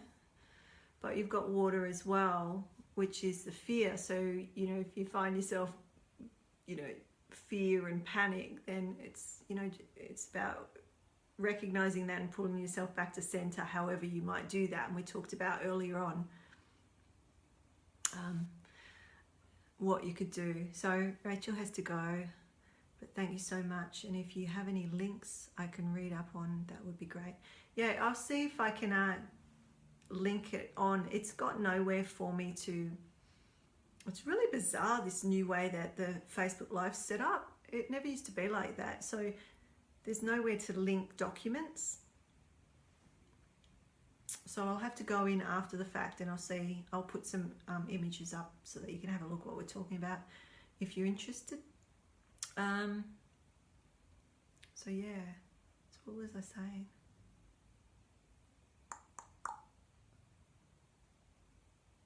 What was I talking about? Forgotten. Oh, what you go into when you're misaligned. Okay, so then you'll have, for instance, fire is a tricky one because you've got 4 meridians that are in the rhythm of fire, and all the others only have 2. So yeah, so bringing yourself back to alignment, yes, that's what I was talking about. But because you've got 4 in fire, and one of them is triple warmer or triple heater, which is, you know, sort of, we say, sort of governed or linked to the fight, flight, freeze response, hence, you know, the panic and the worry. But you've also got heart and pericardium. So pericardium is the, you know, the protection of the heart. So, you know, small intestine as well. So generally your element are the ones, or your rhythm are the ones that are going to be going out more regularly than not. But the secondary is water, which is kidney and bladder. So it might be there where you see. So that's fear and hope. So if you find yourself going into the other side of the emotion, like fear or panic, that's an indication to bring yourself back, that there's leaking. You know, we were talking earlier, you might not have heard, we were talking about where you're investing your energy into the past. And so it's sort of leaking out through the chakras into these past either beliefs or experiences of trauma and whatnot. And it's like your bank account, and you're constantly giving out and your return is pretty much nil. So then you're having to get that energy from somewhere else. So you might be taking it from your friends or family or other people, and that won't last long because they won't put up with it probably. Or you'll take it from your body, your cell, your tissue, and that's how you become ill as well. So it's just having an awareness. I think tonight was about that, having an awareness of where you're placing your energy. And so, Kath, you might get it like this, because we were talking about value, and I think it was you, or it might have been. Anyway, this week I was talking to people about value and money, and where we place that. It's the same thing, because you can place, so just say you've got actual cash, or maybe you haven't, but you want to do something and you have to invest, right? Where are you investing in a physical way, like your money and your time and your effort? You're doing that subconsciously with your energy as well. So to be aware of all of those stages. So, you know, when I used to do a lot of coaching, we look at things like, you could look at your bank account. You could look at where your money goes to see where your priorities are. Things like that. Same thing with your spiritual or your energy bodies. Like, where is that energy going? Where do you find? And you have to be aware to be able to do this. So that's the tricky part, like practicing your awareness of where your energy goes, where you're putting your focus. That's where your energy is going. But even on another level, on that unconscious level, where it's just spilling out and you have no understanding of that. So it's about raising your awareness, and if you're not sure, ask.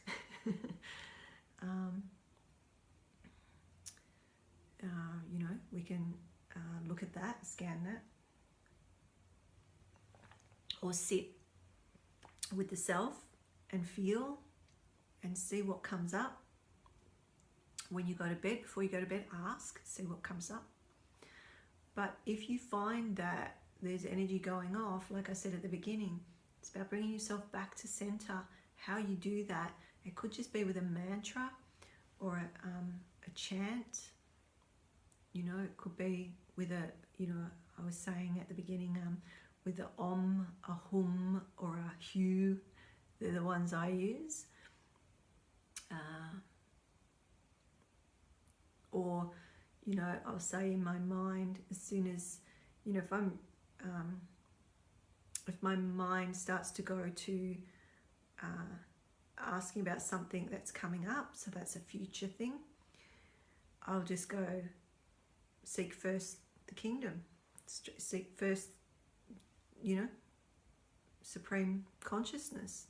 Like, I just, as soon as, you know, I find myself going off a little bit to, oh, how am I going to do that, or I have to be there, or whatever it is, something coming up in the future, I don't tend to go back. But, you know, if you do, you can do the same thing and bringing yourself to center, or to that connection, because when you're there, you are everything. Everything's there for you, but you are everything as well.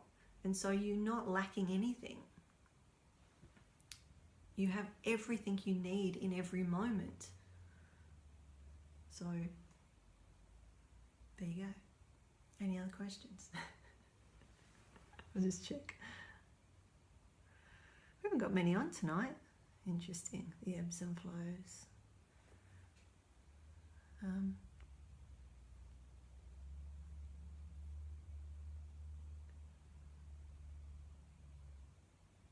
Anything else?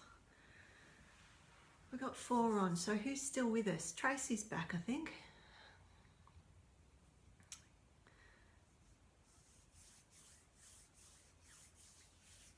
Oh no, we got 6. So people are just coming and going. Can't keep up. But are there any other questions? Because I think I've done all the questions. Gabrielle's here. Are you working, Gabrielle? Hey, Tracy. Okay, we've got a few people coming on now. That's so interesting. It goes in these big waves.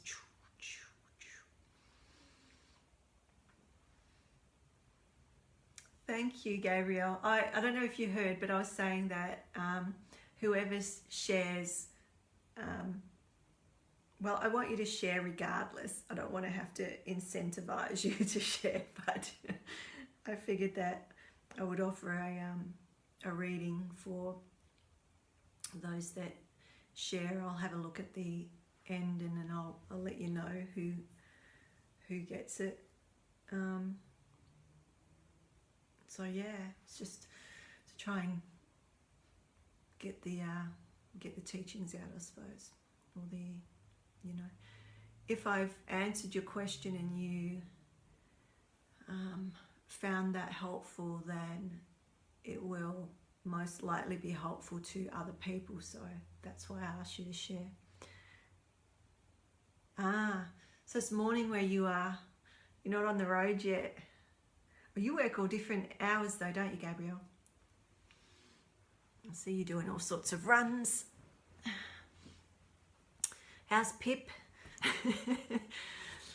It's Pip, isn't it? Your little dog. So what's going on for people? What's going on that we haven't touched on? I'll probably finish up soon. Are you having major trouble sleeping? What's going on? Like what?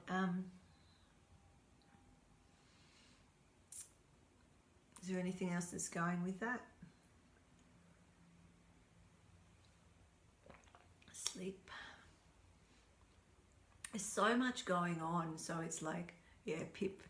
I saw your picture, little Pip on the pillow.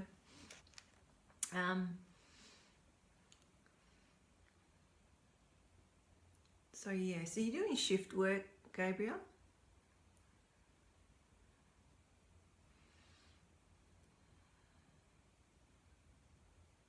Sort of feels like your hours are all over the place, so I'm just wondering whether you're doing, you know, inconsistent hours. It's not the same hours.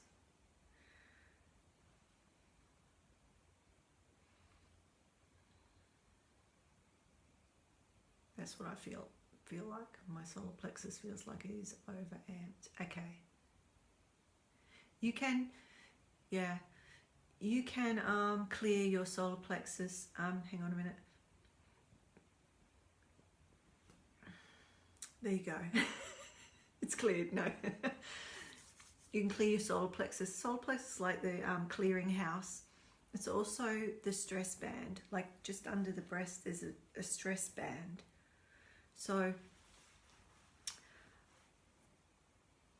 yes, I kept getting the shift work. Shift work.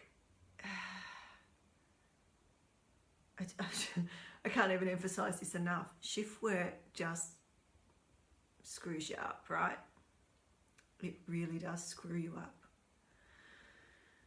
And a lot of our jobs are that now, you know, you get, you know, nursing and, you know, different occupations, you're having to do shift work. But we weren't built for it, right? and how it screws up your system. I'm not even going to go into it because I'll get on my rant soapbox, but okay, so I'm just going to stay on this line for you. I know you haven't asked about it, but I'm answering it anyway. Because, you know, those things together, I've just said, you know, the solar plexus is sort of adrenals, pancreas,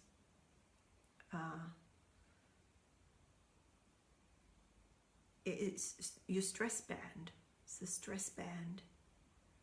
Adrenals sit on the top of the kidneys, but you've also got the energies of that. What I'll ask you to do, you don't have to, but what I'll ask you to do is go, do you remember the inch up, the inch above the belly button and the inch out? So I don't know if you can see my belly button. So you go up and out, and there's these points here. I think I've taught you this before, but rub them, massage them. Are they tender or sore? Just give them a bit of a rub. Sometimes you might feel like little balls in there or like little lumps. Just give them a bit of a rub. These are adrenal points. They're not the adrenal glands, they're adrenal points, but they're also, I won't go into that, but give them a rub, give your adrenals some love, because you're doing shift work and then not sleeping, and it screws up your rhythms and all sorts of stuff. And your body will be going into stress, let alone, let's not talk about melatonin and all the rest of it, but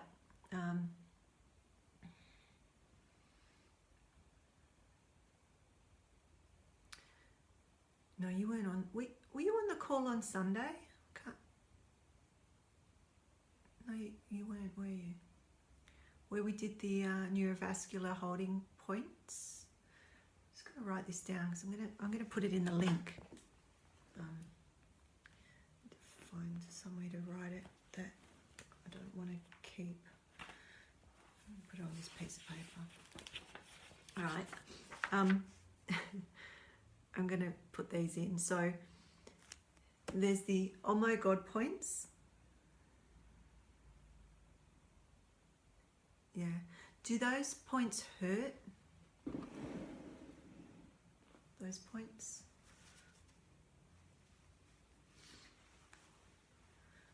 They may not. They don't have to. But if they do, even if they don't, give them a massage because it's giving your adrenals some love. But it might be the cortisol as well. I did vascular holding points too. Ah, good. Okay. And there's the elemental ones. So we're talking about the elements, but there's the elemental ones. So, you know, the different parts of the head. So here, just on the gallbladder. Here, top of the head.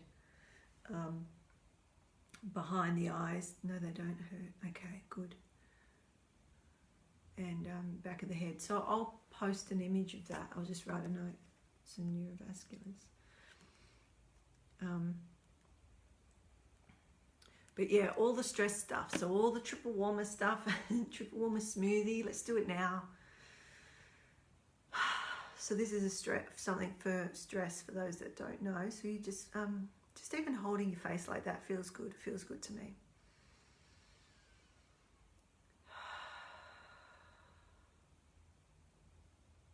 But it basically starts at the temples. We take a deep breath in. We come around the ears, come down the neck, and we hang off the shoulders. And breathe out. Take another breath in. And then we sort of tell it to get off and walk. All right, just pull it off. And then I cross my arms. So this is a little bit of an extension to the triple warmer smoothie. But this is what I used to do all the time. And I squeeze down my arms. That calms the nervous system, right? or an aspect of the nervous system, and then just shake it off and then do it again. Do it twice. Does that feel good? Or we can go on from that. If you want to extend it again, you cross an arm over to the opposite side and you trace up the arm and then across the body, off the hip. So you do it twice. I don't know if you can see that. So cross the arm over the body, trace up the inside of the arm to the shoulder and then to the opposite hip. Okay, and then you do the other side. Cross the arm over, trace up the inside of the arm to the shoulder, cross over and then off the opposite hip. And I'll do it again. So cross the arm over the body, trace up the inside and then cross to the opposite hip. I'm all rugged up here because it's cold. Okay. Was that good? Was that nice? That's triple warmer. Smoothie with the extension of the crossovers, because the crossovers of the, any crossovers assist what's called the homolateral crossing over of the energies, which they need to. So if you're feeling depressed or stressed or you've got an illness, often the body stops, those energies stop crossing over and they start going up and down. So any crossovers, so figure eights, that's why they're good, because they're crossovers, but also doing, you know, those sorts of crossovers are good too. Okay. All right, I might, my battery's going flat, so. Okay. Maybe I'll put it up here. Alrighty.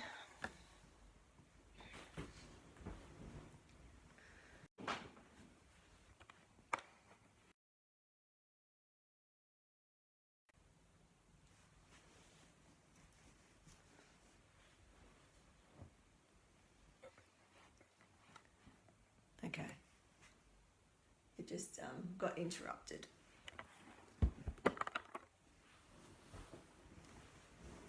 Well, I might, because my phone's telling me it's running out, even though I plugged it in. And there's not many on tonight, although it only takes one. I'll show up for one.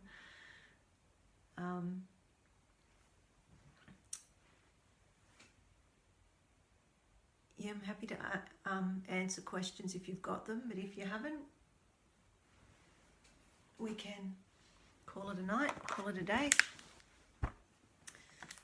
And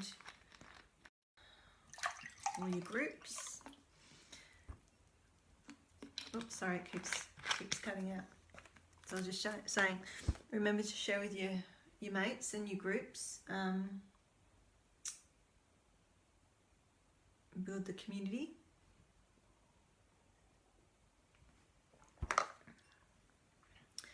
And yeah.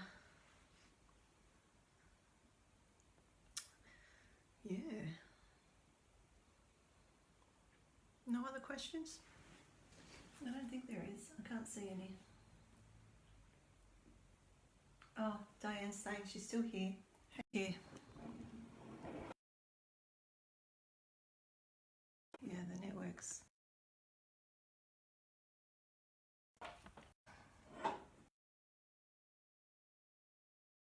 The network's going out a bit on this side, so I'm going to just try and bring the... There we go.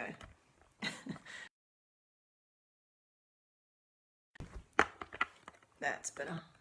It seems to cut out over there. I'm not sure why. Thanks for being here. It's always such a pleasure to gather and share with you all. Thanks, Gabrielle. I do look forward to Mondays to see who shows up. I'm just sort of moving things around so I can get a better connection. There we go. We're back on track. Yeah, it must be late for you. Still there, Kat? Good. All right. I hope I answered your questions. I probably went off track, but I think I did. I think I did yours, Kath, didn't I? So, all right, we might call it a night then, because I think I've been going for a while. And yeah, I'll have a look and see who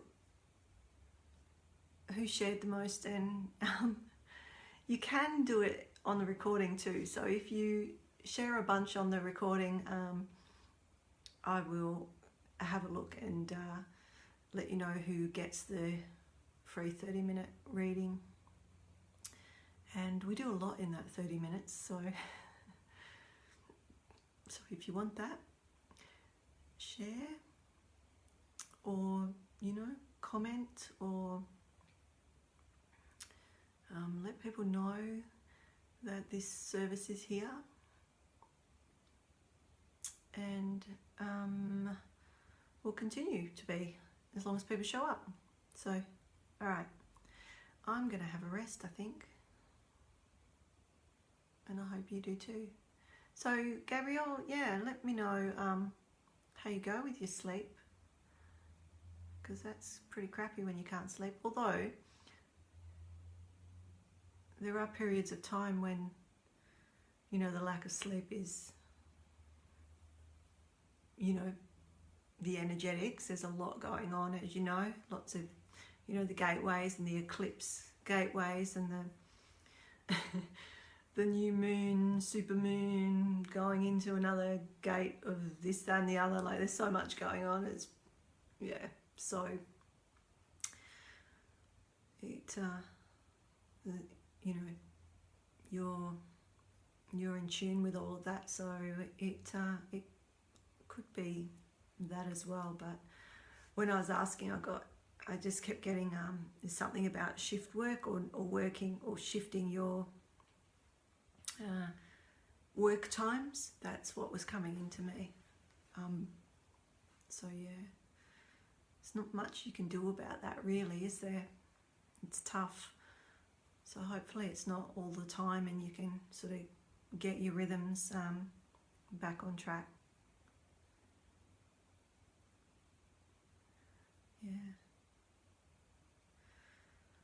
Yeah, it could, but yeah, lots going on. So just look after yourself, take care of yourselves, everybody, and I'll see you next week, if not before. If I get time, I will do that rhythms class again, because it didn't record properly, so I need to do it again, and I'll invite you. So yes, good. You take driving very seriously. Well, you should, because it is very serious. Vehicles are a weapon, or can be a weapon, can't they?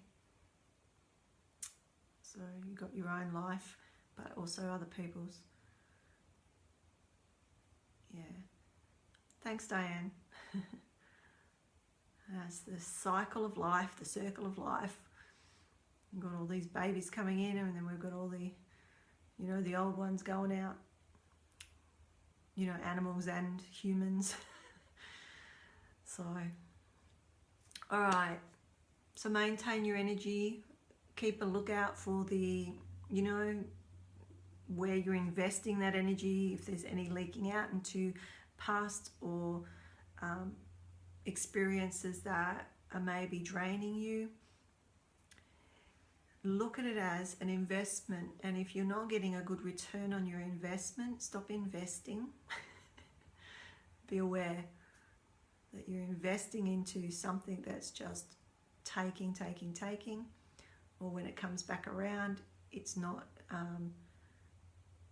really assisting your welfare. Yeah, so all right, I'll leave it at that. Much love to you all. Mwah.